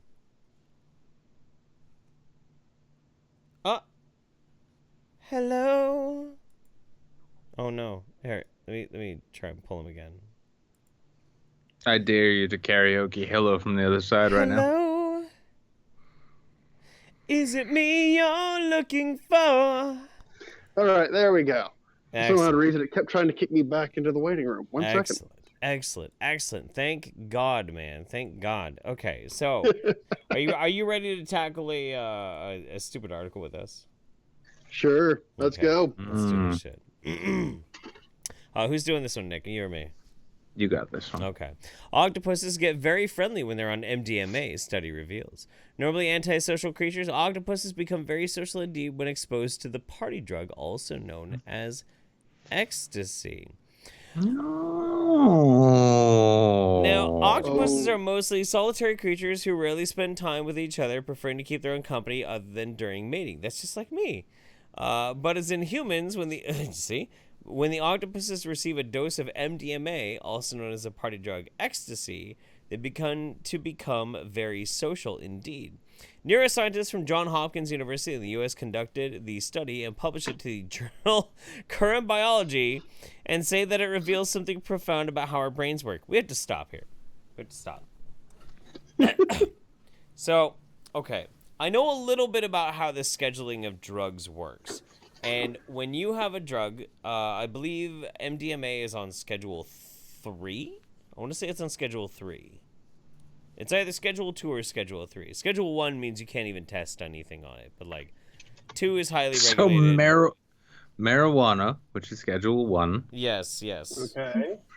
Marijuana, it is federally illegal to even do tests with it. It's right up there with, fucking, Datura. You can't do anything with Datura. You're not allowed to touch Datura. If I'm not mistaken, I think even heroin is not Schedule 1. See, this is completely Greek to me because, yeah. Are you Canadian? No, I don't do. No, I don't do. You don't do cheddar recreational- cheese. Got it. I don't do recreational drugs just because I spent my entire childhood on a narcotic. Oh, yeah. Okay. But okay, but I get what you're saying here. So, why are we experimenting with MDMA and octopuses? Oh, okay. Like No, all right, so I just looked it up. This website is actually wrong. Schedule 1 does not allow you to do any testing, and they say it's marijuana, heroin, LSD, and cocaine. That's not true, though. Cocaine is not a Schedule 1. That is actually not, because they do still use cocaine in medical applications. MDMA is a Schedule 2 drug where, with certain government grants and allowances, you can actually do testing with MDMA. So what that means is, now follow along with this whole reasoning. All right. What that means is that this group, this company, petitioned to the government, wrote a fucking appeal, and got acceptance to dose octopi, or actually it's not octopi, it's octopuses, with fucking ecstasy. The government sanctioned them dosing octopuses with ecstasy. They had to have, otherwise it would be illegal. This sounds to me like you had a couple of songs like, hey, you know what's gonna be great at the next bender? Some fucking really high ass octopuses for reasons. Dude. I love the fact that they dipped them in MDMA. Oh shit, that makes it even better. Right. How are we gonna get dipped? Oh my god. I wonder what it would be like if you cut off one of the legs and cooked it and ate it. Weasel is saying the article spelling is wrong. I'll look into it. Wait, the article spelling is wrong about octopuses? No. Octopuses is proper. Octopi is not. You do not mix Latin and Greek. That's not how it works. It's Latin or it's Greek. One or the other. So it can't be octopi. It had to be octopuses. That's. You're right. You're either fucking that young boy or you're just making love to him. Right. Octopuses is correct. It sounds stupid, and octopi sounds like it should be right, but it's not, because Greek and Latin. Anyway, okay. Okay. Octopus's social response is curious because humans and octopuses have more than 50 million years of divergent evolution, making us very different creatures indeed. Among the many differences between us are the different anatomical patterns of our brains, but there is growing evidence we could share some very ancient neurotransmitters. That's not that big of a stretch, actually, if you understand. Yeah, no, that makes sense. Yeah, neurotransmitters they're not, I mean, neurology is complex, but neurotransmitters is like, it's kind of like if you were to take that, 50,000 piece Lego set, and you're like, well, that's a really complicated thing, but then you go down to like, well, how many pieces are 2 by 4 squares big? There's only so many. That's like the difference between neurology and neurotransmitters. Like that's. Yeah. Does that make sense? Yeah, no, I actually understand that. Okay, cool. I have had to deal with some neurology in my time. Okay, cool. This could explain why MDMA has a similar effect on both species. Creatures across the whole of the animal kingdom exhibit social behaviors from invertebrates, including ants and bees, through to vertebrates like fish and primates. An ancient molecule called serotonin is believed to be an important neurotransmitter driving particular kinds of social behaviors. It's present in all these species, and MDMA causes high levels of serotonin to flood the brain. It's not just serotonin, it's also dopamine. You'll find... Loads of that shit. Oh yeah, well you'll find certain animals specifically seeking out and getting high off of different types of plants. Because it triggers the right kind of neurotransmitters that make them feel euphoric or high, because we all have, when you break everything down, to a certain extent, if you are in the animus species, like animus kingdom, we all have pretty similar neurotransmitters. Yeah. I was trying to catch up with the chat. What people talked about. Okay. Dr. Goldelen, which sounds like a Cardassian name. The lead I laughed at that. I'm sorry, did you just say Gold? Okay, Goldelen? Are we His name Are is... we sure that's not a character from Deep Space Nine? That's what I was saying, dude. Dr. Goldelen. Yeah. Yeah, I mean, that sounds like the kind of guy that's probably done some like really shifty ass experiments on Bajorans. I'm so glad I'm not the only person who thought that. His name is actually spelled G-U-L. Gull. Yeah. Yeah, Goldelen. Yeah. It would make perfect sense for the writers of DS9 to give a middle finger to Babylon 5 there with Delenn. So, that's okay. Dude, we are getting fucking meta on this shit right now. Okay. Yes, we are. Yeah. Oh my god. Okay. Let's keep this train going. You know, the only reason why I haven't finished Babylon 5 is because I can't find the made-for-TV movie between season 4 and 5. I can't find it, so I'm stunted right now, and I want to finish it, but I can't. Anyway, That's beside the point. They administered the drug by adding it to a tub of water in which they bathed an octopus for 10 minutes. Okay. So they had gloves, and they're bathing an octopus in ecstasy water. There has to be How much you bet one of them was asked? Bet like $50 that they're not going to take a shot of the octopus ecstasy water. I mean, hey, bro, take a shot of that. Bro, take a shot of that. Yeah, well, I mean, I love it because actually Anna Hada, prior to pimping our Streamlabs, which, by the way, if you guys would love to support the show, we would love you to do so. She asked, imagine being, what was it? Imagine being embraced by, what was it? Imagine being embraced by octopus tentacles, while on Molly. No, thank you. No, I'm good. No, I'm good. I'm good. That does not sound like a fun time. I can think of a lot of things I'd like to do in my life. That isn't one of them, no. Shit, where the fuck were we even at? I'd take an octopus hug for like $50 Streamlabs. I have to admit, I'll do a fucking death shot for $50 Streamlabs. I have to admit, it was totally trial and error. Honestly, I just didn't think this is going to work, so we started out at super high doses. She told ABC. Wow. But the animals went through this hypervigilance where they were perched at the top of the tank like a hawk trying to watch a mouse or something.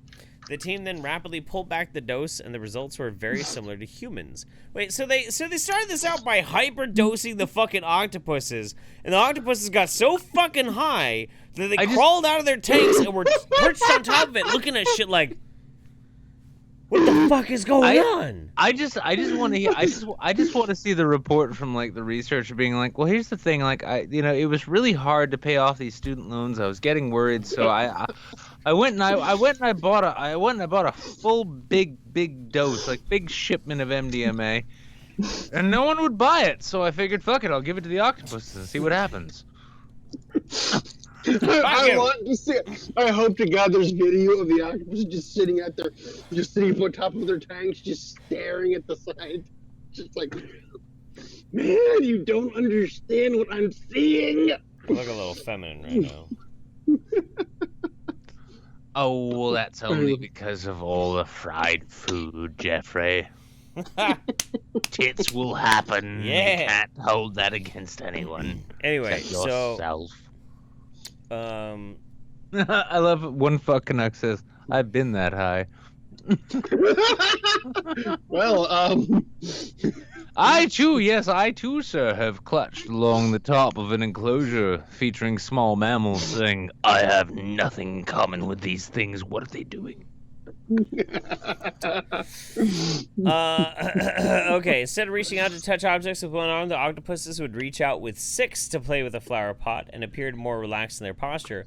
One octopus was doing backflips, according to Dr. Dolan, who said that some of the behaviors are so strange the research team couldn't quantify them. Well, there you guys go. The research. Yeah. It's like just go to a goddamn Fish concert and then compare your results. Yeah, basically my response is like, have you not seen other students high off their asses? This is at a university, right? Wait, so G Money is trying to like throw some shade that maybe I might be too pale and I have not gotten enough sun exposure. To which I would reply, would you tarnish this beautiful alabaster skin? You cuck. My God. Haha! By the way, this is actually me without a shirt on. Yeah. It's that kind of white. Yeah. Well, so that's I don't know. By the way, if you guys are really serious about like making this show a shit show, as serious as I am, for instance, you can go ahead. You give us $75. I'll go and get sunglasses, and I'll give you my best Tommy Wiseau. Tommy Wiseau doesn't wear sunglasses. Shh. Okay. What the fuck are you? What the fuck? So Sarah Takuchi, what do you think? What do you think about the ecstasy octopuses? I honestly think that this is like, okay, so we drugged up octopuses just to see what they would do, is what it sounds like to me. Is like, That's right. hey, I mean, she's like, That's the great thing about being. Amazing time for science. That's all I gotta say there. I mean, this is an amazing time. It's a great time for business too. Look at this. Somebody who was an ecstasy dealer on their campus found a way to write off their excess MDMA as a loss to the IRS. It's wonderful. Like, I had nothing I could do with it. So what did you do with it? Oh, I gave it to some octopuses. I'm sorry. Octopodes, whatever the word here. I'm glad you didn't put octopi on your exemption application. Otherwise, we would have had to reject that on the grounds that you don't mix Greek and Latin. That's right. I mean, Lord, it's I know I had friends who've been in biology and oh no, you should read about some of the shit that we've had to read up on. It's just like, but. Yeah, somebody at some point had to sit there and say, "Okay, we're gonna get some E, and we're gonna give it to a bunch of octopi, whatever the fucking term here is, octopodes." Right. And the only thought is that it's like, and this is what it does. Is like, it's not being friendly. It doesn't know what to do, so it's using 6 out of its 8 appendages to grab a hold of a pot. Real quick, Jerry the Giraffe did say Octopossy. I like that. Oh my god, yeah, Octopussy's good. Okay. Yeah. Okay. But yeah, no, I mean, it's an interesting question though as a researcher. Like you're saying, like, well, I've got all of this excess MDMA because nobody came to my party. Yeah. Should we give it to the mice? No. Wait, do we have octopi? Dude, I got a whole tank of octopus right over there, bro. Yeah, let's give it to the octopuses. How do we give it to the octopus? Let's dip them as though we're trying to do carbon fiber painting on motorcycle helmets. It'll be great. God, this is weird. Just feel better. There we go. That's so funny. I mean, that entire thing is just a matter of like, God. Well, I used to work. I spent one summer working for a shitty carnival, and I would catch fish for little kids if they won the ring toss thing. So I've done this before. Except I was the one who does. Hang on. Wait, are you saying that you fed aquatic animals hard drugs before? I honestly wish I had. That would be a hell of a lot more interesting. Well, yeah, but he was doing it as part of a carnival, so it's like, hey, kids, if you catch this, if you get this ring toss thing, I'll catch you a I'll catch you a fucking trout, and I'll fill it full of heroin. It'll be great. Hey, man, don't ever knock those weird, crusty, half Mexican things that Mexican carnivals that roll through the South here. Rings a really fucking new impression of the whole notion of a county fair. So, sorry. I'm sorry. G Money just said in the chat, I got a possum high once. Oh.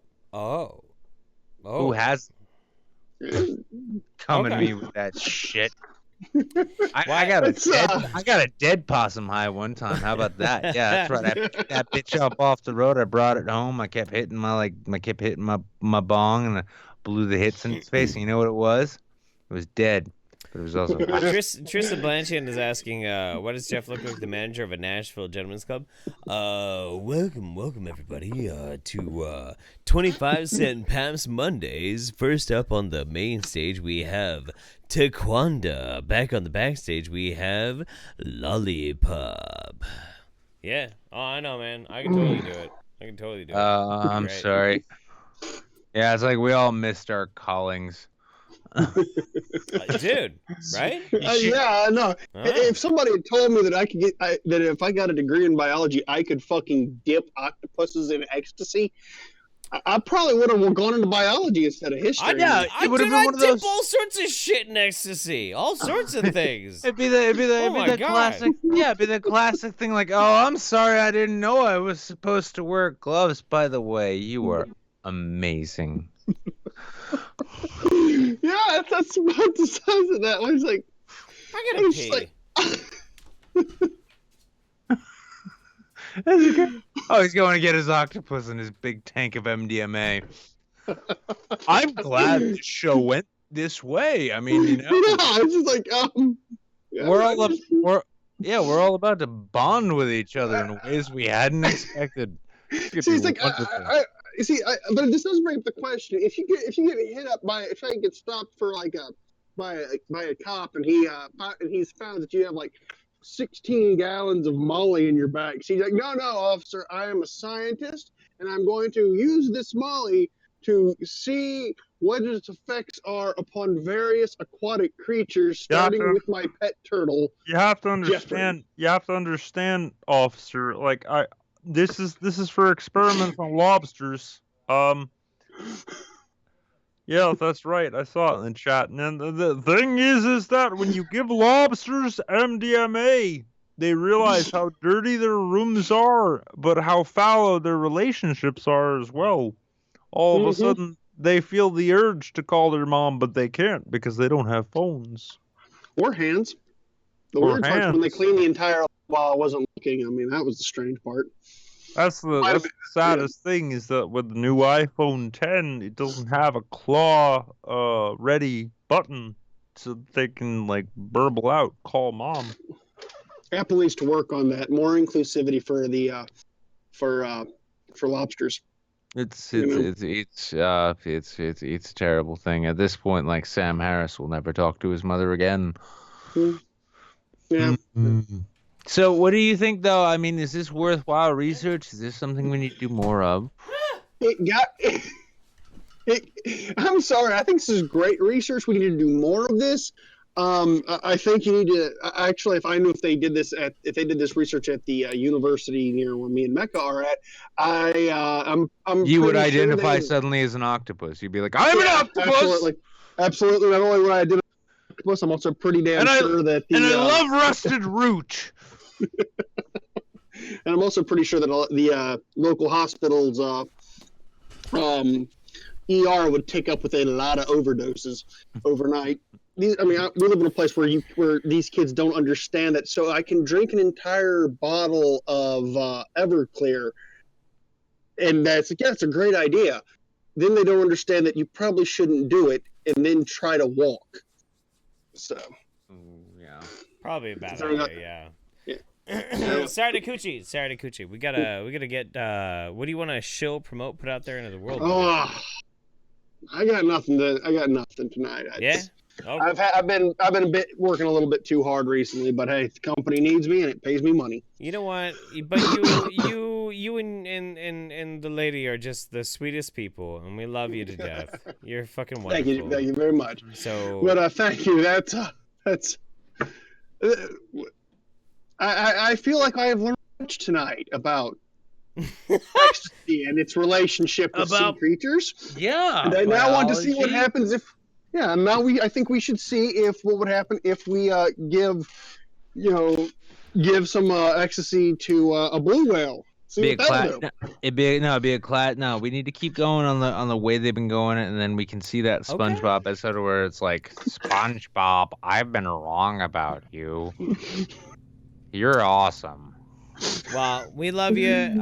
Send our love to Mecca, absolutely. And we'll see you next time, all right, buddy? See you guys. All right. Cheers, buddy. Bye-bye. I'm going to go. You're going to get a new person. I'm going to go get a new battery pack. Okay. I'm out of nicotine. Ah! Finally, we're all alone. Hi, how you doing? It's you and me. No one's around to interrupt what we're trying to talk about.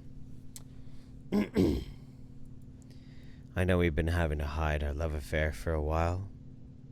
We can't let anybody know how we really feel about each other. But know that those casual glances across the internet, you look at me, I look at you. I see you. I know those shy little turns away, you're like, oh, he saw me. 'No, I saw. And I'm looking right back at you. It's true. We're right there. We're simpatico right now. It's okay. Don't be afraid. Shh, he's coming back. It's okay. Trust in me. Okay, so we're gonna roll for the next person. We're gonna roll 10. We got 10 people in on this thing here. It's cool. Let's roll. Bam. Yeah. 1, 2. I did not give that octopus ecstasy. I did not. It's bullshit. Hello, Jeff. Hi. We rolled mouth, but mouth is God. muted. Oh That's no. Where did probably he go? for Where the did he go? best. There's mouth. Okay. Come on, mouth. Why do you guys insist on using like the fucking the web version of Discord? It always fucks everything up. Is that what they do? I don't know. That's fucking terrible. Why would you do that to yourself?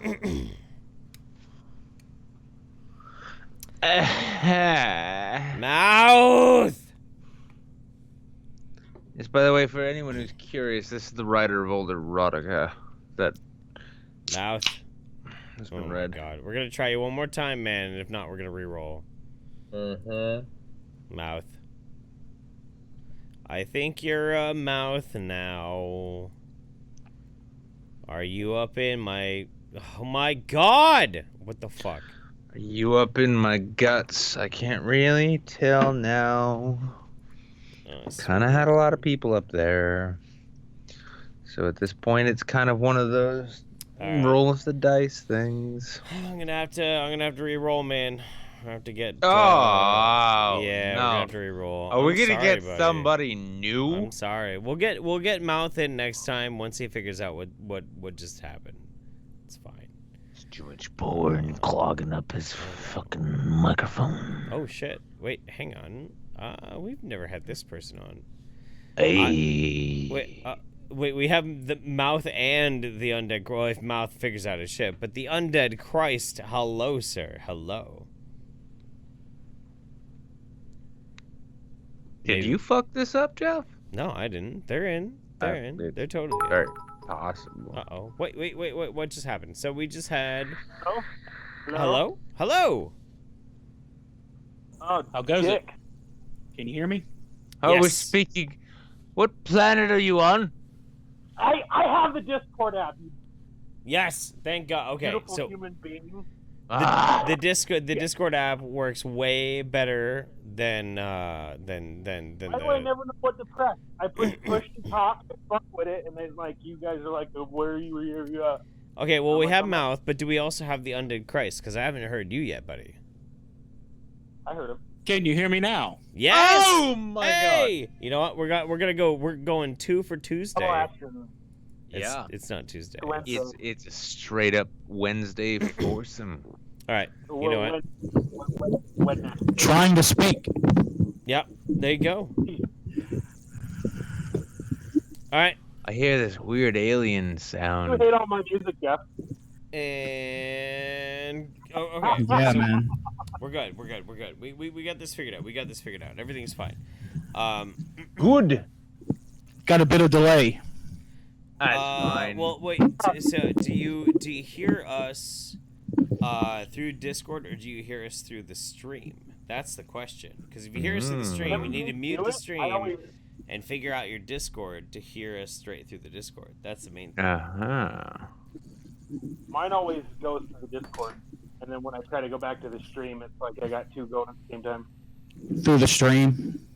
Jesus Christ! Yep. Well, Yep. speaking of that, What you gotta random- do? Go to your Discord settings and make sure you can hear it through the Discord.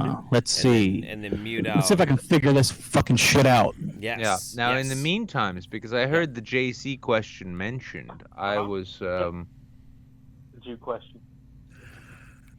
well, Jew chariot question. Like, how do we move all these Jews in these chariots? I'm sorry, continue. nope, I've lost it. It's gone. Good job. What the fuck Well, were you you know what? talking about? That's what you get, man. What the fuck were What are- you talking about, Mouth? What the shit? I don't know. It's Wednesday. Okay. All right. Let's see here. Yes. Audio. Yes. That's usually where you'd find it. Yes. Ah! There we go. Fucking fixed. Catcha! Fuck yeah! We did it, guys. We did it. Hey, you know what? Pink is up. We got this shit fixed, man. We got this shit fixed. We're ready for this shit. Mm-hmm. Let's get fucking nuts. Let's get crazy. I'm almost out of whiskey, but you know what? I got half a bottle of champagne in there. I'm ready to get fucking naked. I'm halfway naked. Yeah, sweet. I'll get naked. I'm suddenly regretting. I'm wearing a kilt, so that's halfway naked, right? Okay. I got okay. this poster with a huge lineup. There's just fucking X-Men on them. Yeah. Okay. I want a kilt. You do? Okay, so you do want a kilt really bad. Okay, so yeah. I'm pretty sure Mouth is on par with me. I want to know, Undead Christ, like, is the kilt that you're talking about, is it the Utila kilt? No, it is a legit kilt. Really? It has no pockets. I have to wear a sporran whenever I want to go and put anything anywhere. Okay.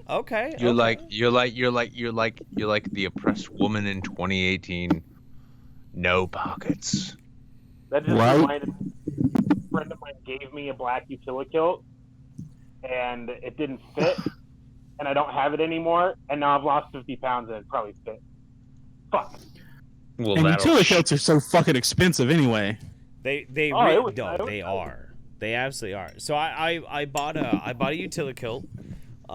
It didn't really fit. You know, it was way too tight. So I sent it back. I got another order for Utila kilt. I put it on. I'm like, yeah, no, this totally fits. It fits great. It's fine. And then like 2 months later, I was like, I am fat, and it does not fucking fit anymore. But I haven't tried to like. Better, Sir Coochie? What's Is my volume better? Yeah, I think you're probably pretty good. Yeah, I've only thought it was God speaking into my ears. But This is the voice of God. Yeah, no, your audio is great. Your audio is great. But I refrain from sending back that one Utila kilt, because that's like my goal. That's my goal. That's my fitness goal to like lose weight, is to be able to fit in that fucking Utila kilt. If I can do that, I'll be happy. I'm into fitness dick and Bowsette. What's up? Bam! Bam! I don't even know what he just said. What did he just say? Oh, he He just said said he's he's gonna fit this dick in Bowsette. Yeah. About What do you think? What do you think? guys, What do you guys, think? guys, thinks about Bowsette's not real. It's a cartoon. I would fuck the shit I out know of this. You shut I know your I- whore mouth right now, Jeff. Okay? It's just like Jesus and Muhammad and all the rest of it. It's as real as we want it to be. And so don't tell me what I can and can't think about in the shower, okay? If Okay. Bowser still had a dick and he looked like that, I'd still fuck him. And if there's anything I'm learning from Tristan and Jeff, the dick does not make it gay. It makes it Exactly. Are we not coming to the final point in which acceptance, full and final acceptance of people with other sexualities really coming in? It's like, yeah, gay, bi. Oh yeah, like, you know, what level of oppressed are you on? I want to fuck a cartoon Mario character. I want to fuck Bowser. That counts. Movie question, and I'm directing this at you, Undead Christ. I'm not just talking to our host. I don't want to be rude to you. How are you, good sir? All right. Oh, this is a problem, Jeff. We can't bring them together anymore. They start talking amongst No, themselves. it's fine. It's fine. We don't have to do any work. Go ahead, guys. Go ahead. No. The question's for all of you, specifically Jeff and Nick, because Jeff is such an avid. That was not what you said a moment ago. No, I'm saying I'm including Sorry. you. I'm feeling a bit. Okay. Let him cheated. fucking talk. Shut It's up. kind of like they're saying we're gonna go to Carl's Jr. and then we go to Arby's. I'm feeling a little let My down. God, just shut up. Just let him talk. I haven't. Hey, Jeff, I deserve. Wait. Anyway, It's just like, don't feed this. movie question. Okay, so I've been actually I actually want some help here. If nothing else, to define something for me. I've been struggling with something for the past, like, God, I don't even. It's almost been 10 years, man. I have almost still recognizing it after years, knowing I've been struggling with it, still struggling with it. I have almost no passion for movies anymore. New movies. Let me give you a perfect example. Still haven't seen Deadpool 2. I've owned the DVD for almost a week now. Still haven't watched it. Movies I want to see, that I know I want to see, and I'm like, even if that's bad, I'm going to enjoy it. You know what I'm talking about, Jeff? So I know this you movie's bad, but I love it. It's great. wait. So you're saying you've like for instance, you've owned the Blu-ray of Deadpool 2 for a Actually, while, DVD. but you haven't actually watched it. Yeah, and it's I want to watch it, but I'm just for years. Do you like, have a good weed dealer? Not really. Well, sometimes depends. Yeah. Find a good weed dealer, roll a really fat blunt, It's not just and you that. will want to watch Deadpool 2. Yeah, Because no, even when he's I not have wrong. Even when I have really, really good weed, I'm like, even movies, I'm like, that looks really good. My response is, Like, there's been 2 movies in the past couple of years I've gone out of my way to see when they were in theaters. Infinity they? War, Incredibles 2. If it, Incredible The okay. last movie I saw in theaters was Dolphin's Let me Tale. be specific. There's a very specific reason. Why? There's I a very was specific stoned. reason why I like Incredibles 2. Was Also, because I'm disabled, and I don't like going out of the house because it hurts to walk. Sure. So, yeah. so when hang on, So- but because it hurts to walk, and you are disabled, do you feel offended by The Incredibles 2? No, not really. Oh, Oh. how about Deadpool 2? Only slightly. All right. Okay. So mouth. I Well, think here's my I question. What is your diagnosis? And what my diagnosis is you are suffering from burnoutness, slack assiness. The thing is, okay, I get it. I totally get it. You get to a certain one point. thing real quick? Huh? Part of it is I know that, I mean, it's obvious so much garbage has been coming out. Sure, just pile more on. It'll make my diagnosis so much easier to do. Like, go ahead.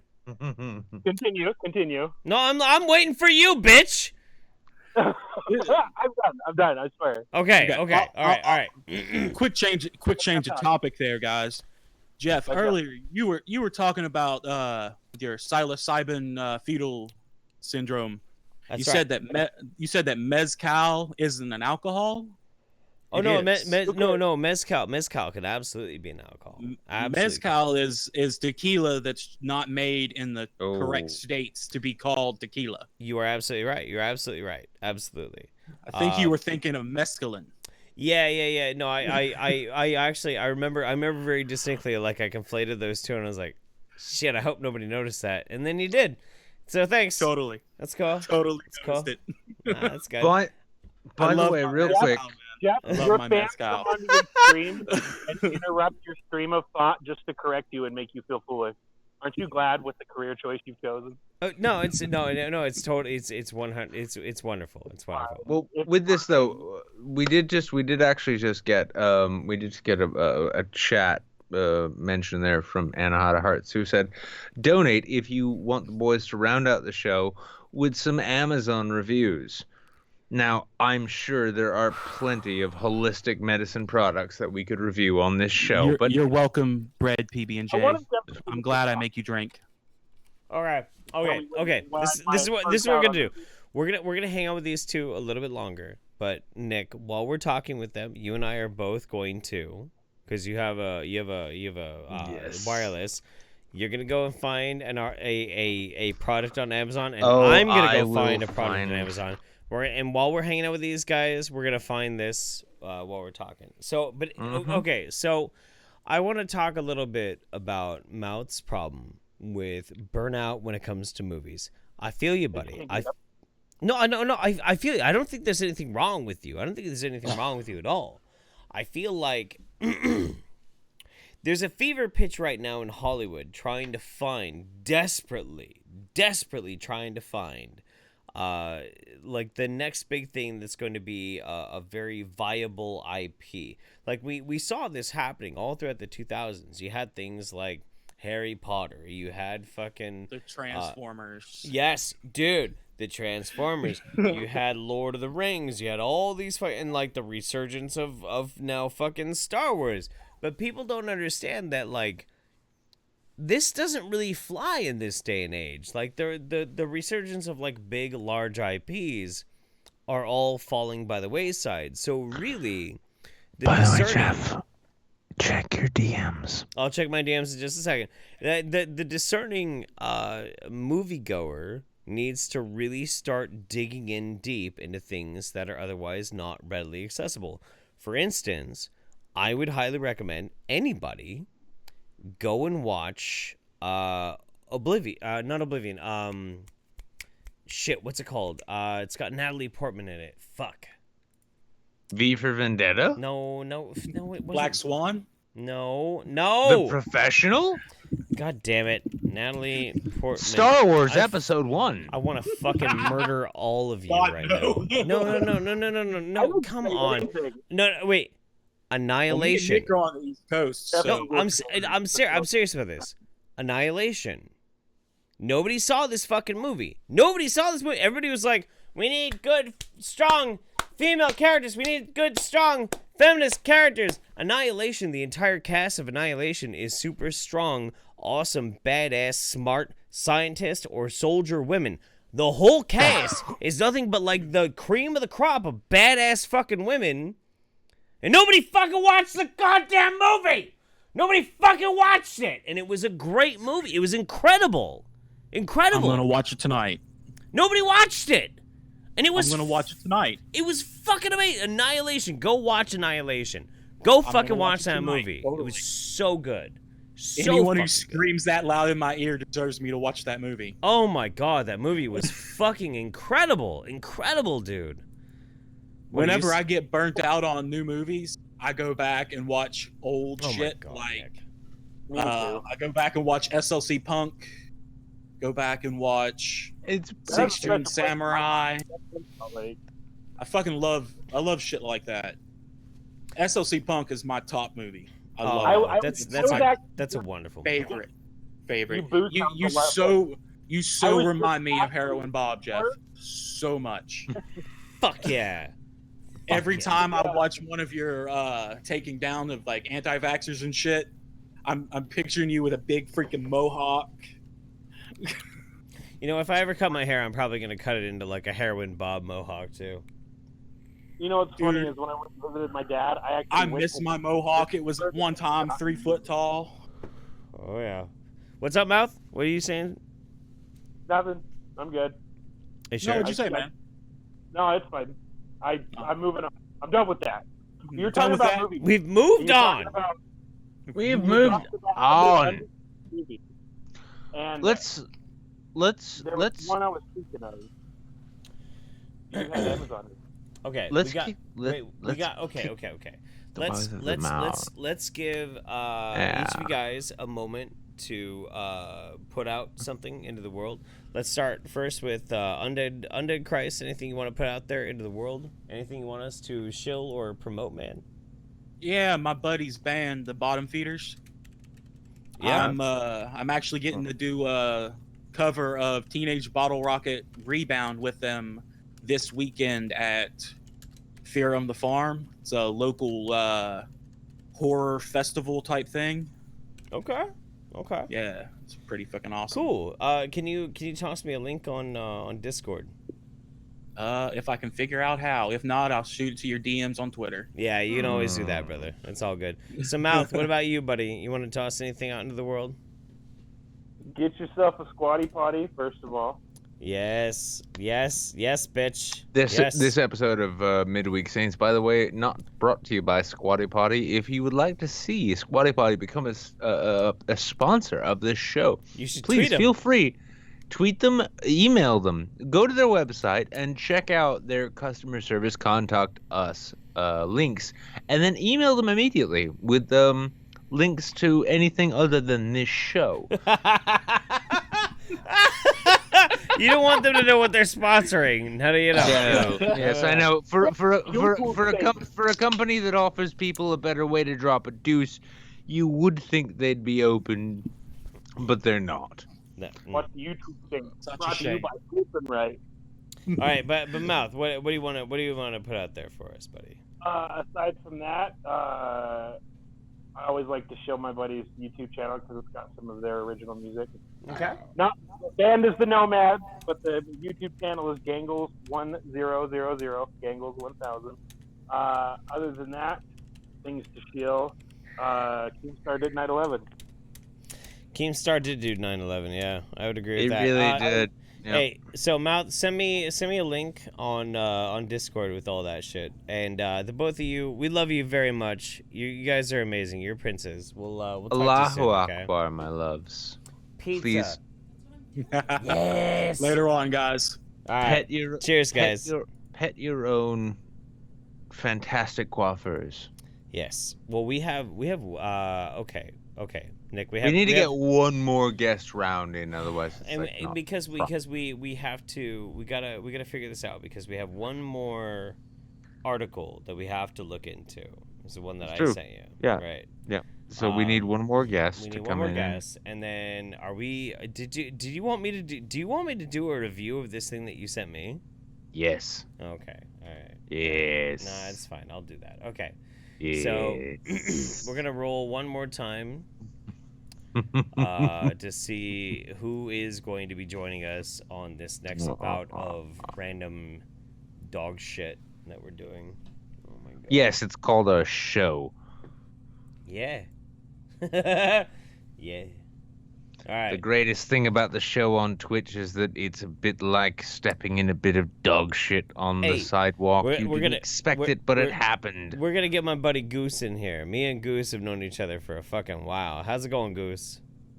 Nepotism! Oh, whatever. Everybody jumps out because they just you don't know if oh, Goose is here. Yes, Goose. Had an entire thing on octopuses on MDNA, but you still didn't manage to do C-Lab 2021 bit. Okay, I gotta be honest with you. I was thinking about C-Lab the whole time we were talking about it, but I couldn't figure out a way to like work it in. Stormy, what are you doing? Dipping an octopus in MDMA? Why? Okay, you know what? And that's why you should have been in on that segment. You know what? God damn it! Fuck! Do you think it was inspired? Oh, I'm always inspired. I just don't know by what. Okay, so check this out, Goose. Actually, I think you and the audience might be interested in this. So you know who David Lee Bahart is, right? Hold on, Googling it now. I can't remember names for shit. So he's from Tim and Eric Awesome Show. The guy who did like, sometimes the space aliens like to say, Salome. He's the guy who did like all the puppets, the hand puppets in Tim and Eric Awesome Show. It's a black guy, got fucked up teeth. I kind of remember now. Okay, so he recently had a Kickstarter because he was releasing a comic book, and I found that and I was like, dude, I'm gonna toss some money his way. And then I saw like a certain reward tier where he would actually design and draw a bit of art for you, and so I tossed like a lot of money his way, and I was like, yo, you got to do me some fucking Hemlock Moonwolf fan art, yo. What's up? Like, check out my videos, dude. Check out my shit. And so, like, his hand, the guy who takes care of David Lee Bahart, apparently did show him my Hemlock Moonwolf videos, and I am waiting for the art right now. I'm really excited. I'm super excited. You just need to go full meta and then request the Earth Mother with the princess crown. Oh my god, dude. No, that's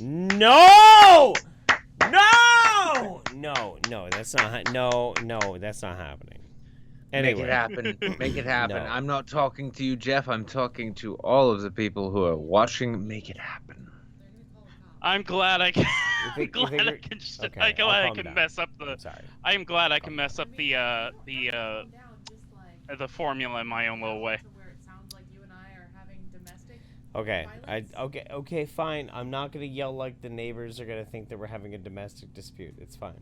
Okay. No. I found it absolutely interesting but here's the thing. I found that like absolutely interesting. I've loved to see, because octopuses have distributed intelligence versus centralized intelligence, as in most animals, especially vertebrates. So like that's a really interesting study. I'd like to see some in-depth details on that. I really just want memory. I'm sorry, I'm like a little distracted now. I want memory to go like canvassing the neighborhood, going door to door, being like, listen, he's not yelling at me, he's yelling at his work wife. Let's not go too far back into the time. Back totally into the past. gonna ruin this my isn't Star Trek. This isn't Star Trek. Oh, by the way, good luck choosing like the 2 backdrops that could get your stream like kicked, because the guys that were doing the bridge simulator got a cease and desist order by CBS. So far, nobody's tried to claim our streams because of this. Oddly. Yeah, it's just because nobody watches them. It's great. It's wonderful. CBS is like, well, they're making some money, but it's kind of like, are you really gonna take the microbes away from the plankton? I got so cucked by my wife right there, just shaming me, like, maybe don't yell so the neighbors think that maybe you're beating me. Maybe you should just stop. And I'm like, yeah, you know what you need to do. You know what you need to do right now is you need to shout at the top of your lungs, like, I am tired of this cock being so erect. No, I'm good. So what we're gonna be doing with Goose is we got Oregon woman steals ambulance as medics perform CPR. Goes on wild 30-mile joyride, cops say. You might almost say, hang on, it was a goose chase? Ooh. Oh, that hurts. It hurts, but you got me. Anyway, okay, so Oregon woman, which part in Oregon? This is important. East County, money on East County. Well, that was a whole lot of silence and non-content that just happened. So Oregon woman. So yeah, we're looking. So I need to know where in Oregon this was. I have money on East County. Okay, so sure, Christy Lynn Woods, 37, Who may do you have money with? With myself. I can't afford it, so I can only pay myself. By the way, I'm gonna drop my PayPal.me link into the chat in a moment, so you go ahead and pay me if you're wrong. Sure, Christy Lynn Woods, 37, may have boosted an ambulance while paramedics performed CPR on an unconscious woman in Southern Oregon. Sure, she then led police officers, sheriff's deputies, and state troopers on a high-speed chase up Interstate 5 for nearly 30 miles. Ambulance lights flashing the whole way, authorities say. And yes, she is accused of ramming a cop car off the freeway as her speedometer hit 85 miles an hour. But seated and handcuffed in the back of the patrol car Sunday, Woods apparently wanted to know what the fuss was all about. I was a good expletive driver, she reportedly told Officer Chris Bonebreak. That's a cool name. I was a good fucking driver. I was a good fucking driver. What are you talking about? I was a good fucking driver. My kids are alive. Kids, are you alive? Look, my kids are alive. She told Officer Bonebreak. Court records filed in Douglas County show. I didn't try to hurt anyone. Furthermore, Wood seemed to think the whole thing wasn't her fault. Was Bonebreak his given name? Is his family's name was Bonebreak? I must know. You know, the clan of Bonebreak came over here from somewhere in who cares, England, Europe. I mean, thing, all this does is Pakistan. prove to me that the Jefferson area, Southern Oregon, Northern California, is the fucking Florida of the West Coast. No, it was Douglas County. Douglas County means Roseburg, Oregon, which is semi-southern-ish Oregon and over towards the coast, actually. So it's definitely not eastern nor northern. Yeah, but they were still they tried to get part of it into the Jefferson movement back in the day. Well, you know what's big in Douglas County, Oregon, though? It's meth. There's a lot of meth. Oh. A lot of meth. I mean, we are talking about the Jefferson area of this country. I feel like my state is turning into Florida Man, but for the Northwest. But anyway, furthermore, Wood seemed to think the whole thing wasn't her fault. Why did they leave it unlocked? She asked. Bone break, according to probable cause affidavit filed by officer. The wild episode began just before 3:30 p.m. when emergency paramedics rushed to the aid of an unconscious woman at an apartment building in southeast Jackson Street in downtown Roseburg, court records show.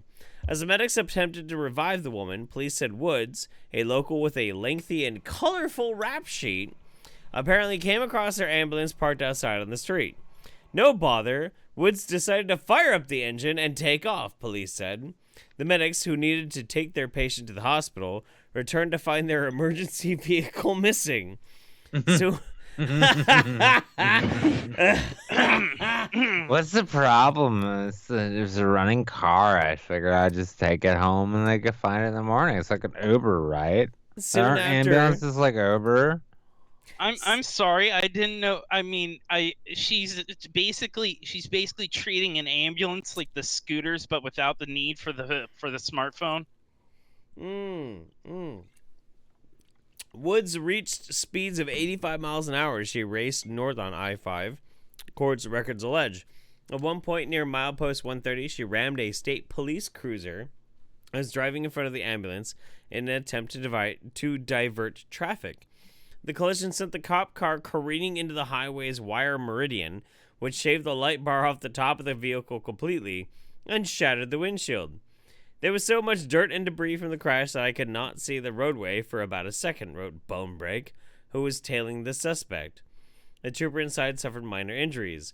Woods drove another 16 miles before officers managed to slash the ambulance tires with spike strips across the road. She eventually pulled off the freeway and into a gas station, leapt from the ambulance, and immediately dropped to the ground. I gave up when I should, she informed Bonebreak, who arrested her. Yeah, when you literally can't run any further and you're about to get shot in your face, you gave up.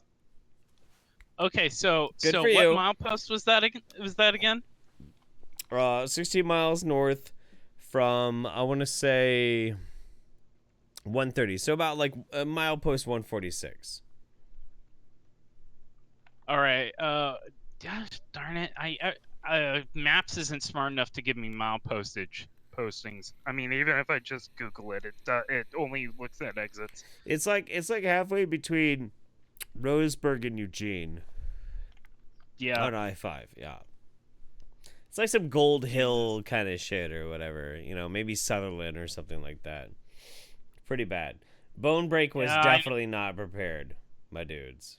Bonebreak is like now my second favorite. Okay, it is a toss up between Officer Bonebreak and Police Chief Outlaw for names of great police honestly, officers. I think we need to like clip this and turn this over to Donut Operator to get a proper take on whether or not Officer Bonebreak was right to be put into the Junior Varsity Wrestling League as part of the police athletic initiative. Court records show that Woods has had multiple run-ins with the law in recent years. In February, she was convicted of attempting to clobber bar patrons of the Bottle at the Idle Hour Tavern, yelling racial slurs and later kicking a police officer. Awesome. This time she may have taken things a bit too far. She seemed to concede to Bonebreak. Piss, she reportedly said. I'm going to prison. Yes, you are. Yes, you are. Goodbye. Oh God. Like of all the things I want to do is I think we need to petition the state of Oregon to give Officer Bonebreak a transfer to Portland, give him a nice apartment and everything else, just so that we can have him on the riot squad and just have that big patch. When Rose City Antifa gets all riled up, all of a sudden he grabs one and all of a sudden it looks like in his and on his patch is just bone break. Bone break. Yeah. Oh my god, man. Okay. I can't like Nick. What the fuck is? Okay, fine. Okay, This was your article. Are we doing this? Are we doing this? This last thing. So. Oh, so, I'm already balls deep There's in it. really not much to say on this. Yeah, that's true. That's very true. Okay. Well, so Goose, anything you want to share with us? Anything you want to chill out there into the rest of the world, my dude? Every time people ask me this question, I'm saying I'm really not really saying much because I really can't think of anything. I mean, all I can think about is like YouTube content I've been watching and shit. Yeah, but I mean, if it's interesting, like, let us know. Yeah. Well, I've been sharing this video called "America is on Easy Mode," and it's quite possibly the most succinct statement on why you should not give a shit about who's president. I mean, it's not really something that you could show to people on the left, because at the very end it makes quotes the Second Amendment as like the ultimate if someone decides to go full tyranny on us, it's like there's always some crazy rednecks with guns to save us. Like that doesn't make sense if you're on that side. Listen, of the argument. I'm sorry. I'm going to take I issue with this wanna- because I wanna- if you have an issue with like some hillbilly with a Mossberg and you don't think he's capable of defending himself against a drone strike that he can't see because his glaucoma's gotten too bad, I don't know if you really are an actual American. Well, the statement is that, I mean, the statement comes about like, do they need automatic? Like, they make the argument that you need an automatic weapon, and we can talk about force multipliers and everything else. And Sure, blah blah blah, down into the minutia of it. And I'm just like sitting there going, the only time that if someone decides to do a takeover, it has to be that the entire structure of the army has to be so automated with about a few thousand people could repel an insurrection of 100 times their size. So like 1,000 people need to beat like 100,000, and then we're in trouble. But still. Well, with that being said, we're gonna thank you for coming on the show, and we're gonna ask the audience, would you like to know more? And also, send me the desire to know more intensifies. Send me the link to this America on Easy Mode. Send me a link to this on Discord, will you? Oh, absolutely. I'll get it to you now. Anyway, it's been fantastic. I can't believe I got on. Thanks. Been always a pleasure, and it's great to finally talk to you when you're not on hotel Wi-Fi.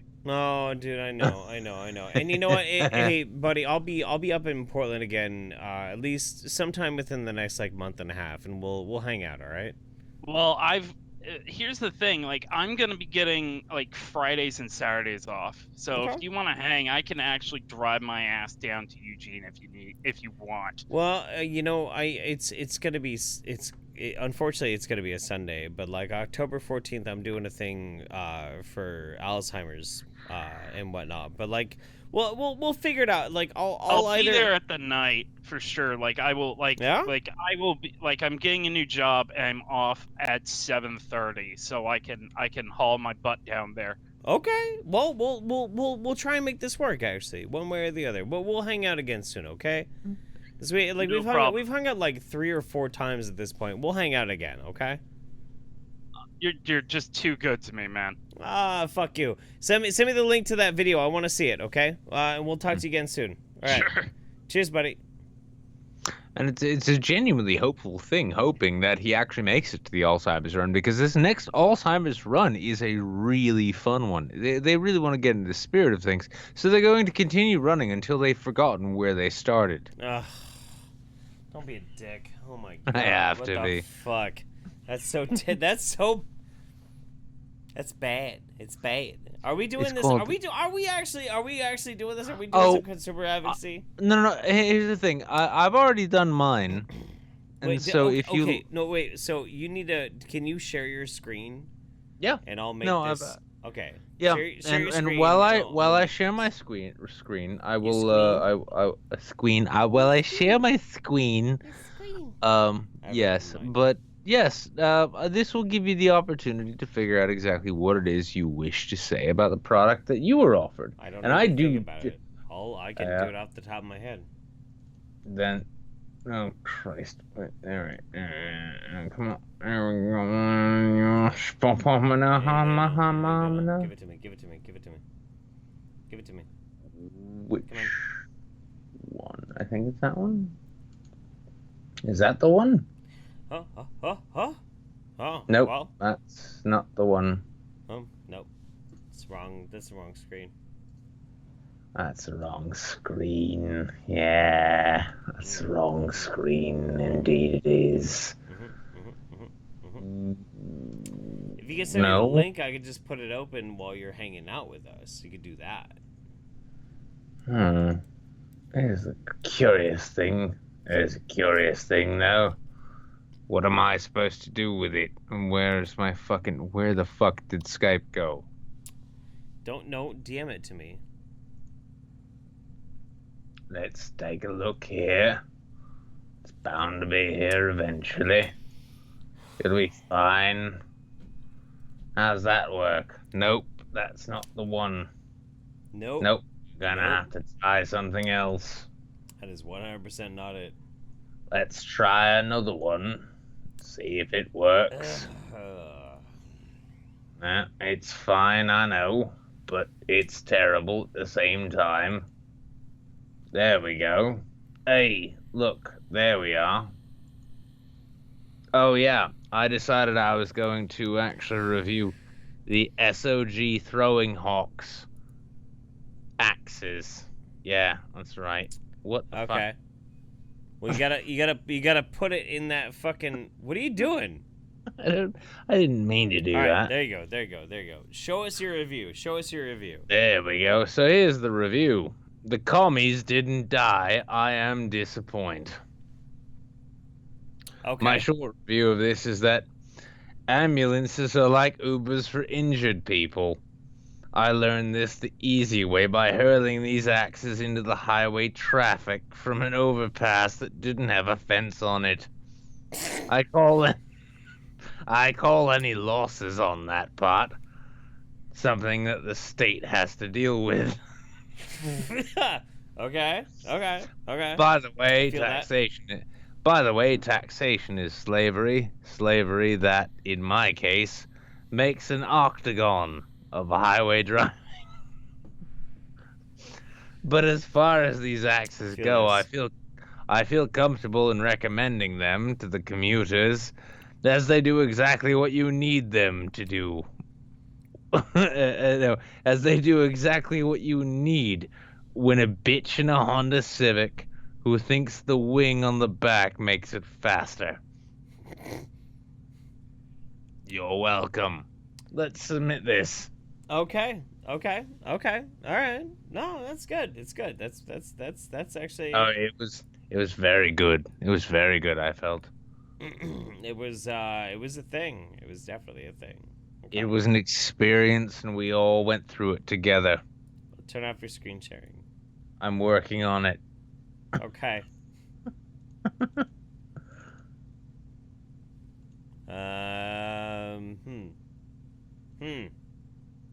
It's fine.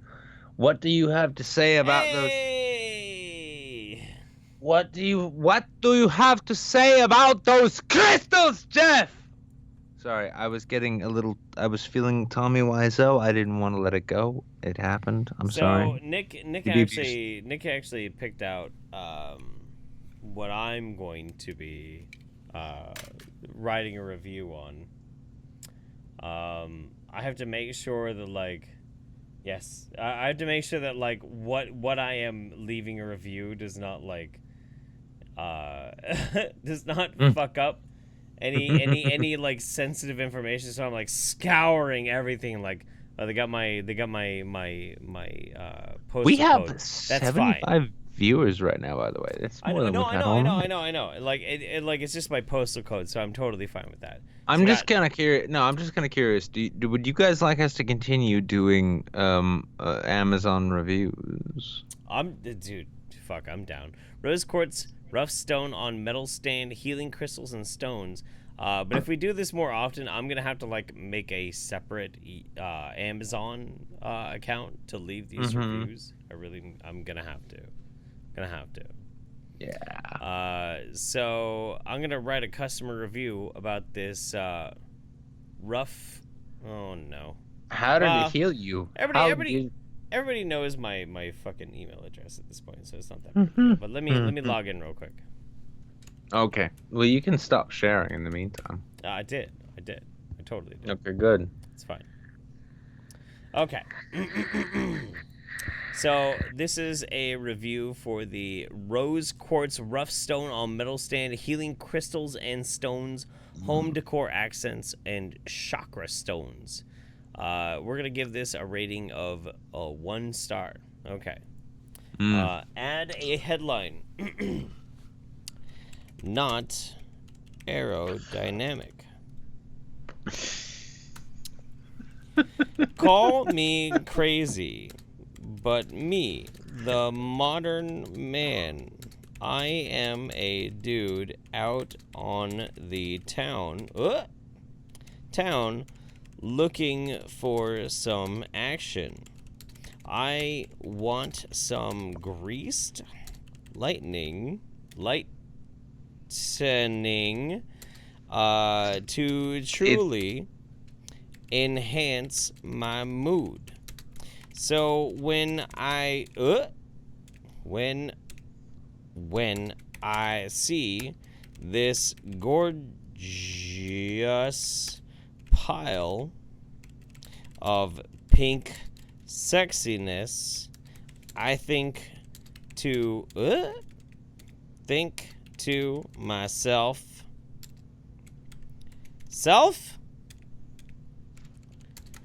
that should be inside me. Fast forward 2 hours and I am in the emergency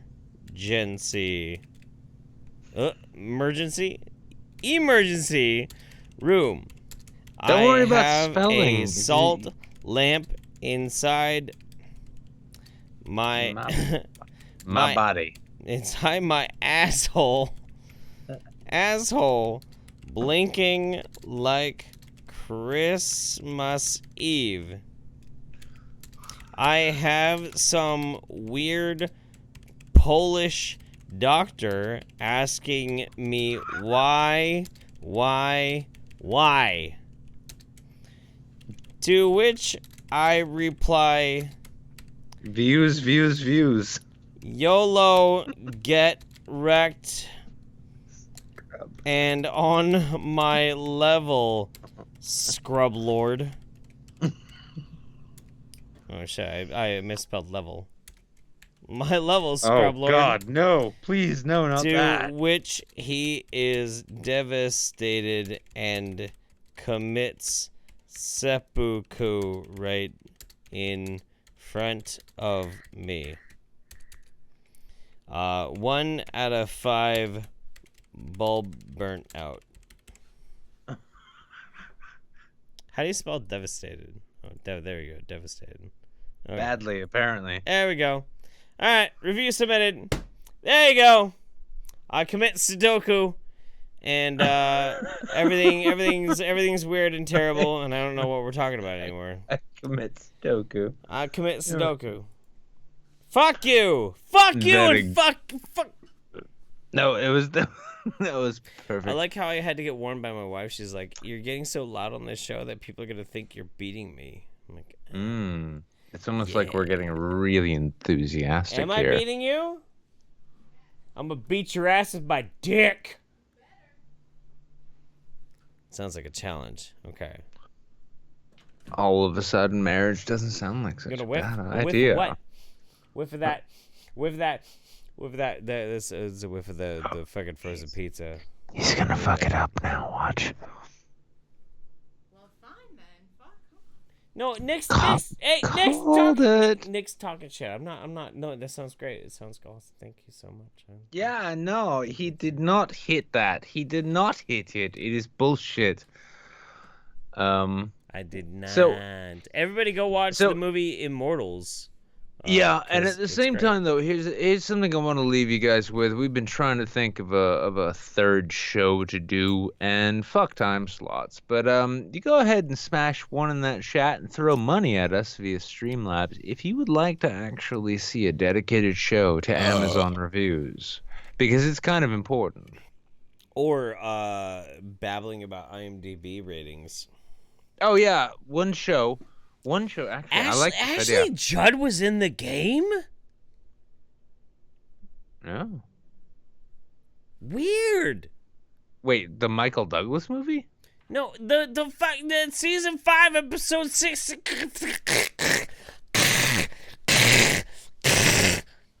Have you not seen the Michael Douglas movie though? Yeah, it was a good movie. That was a really good That was movie. really good movie.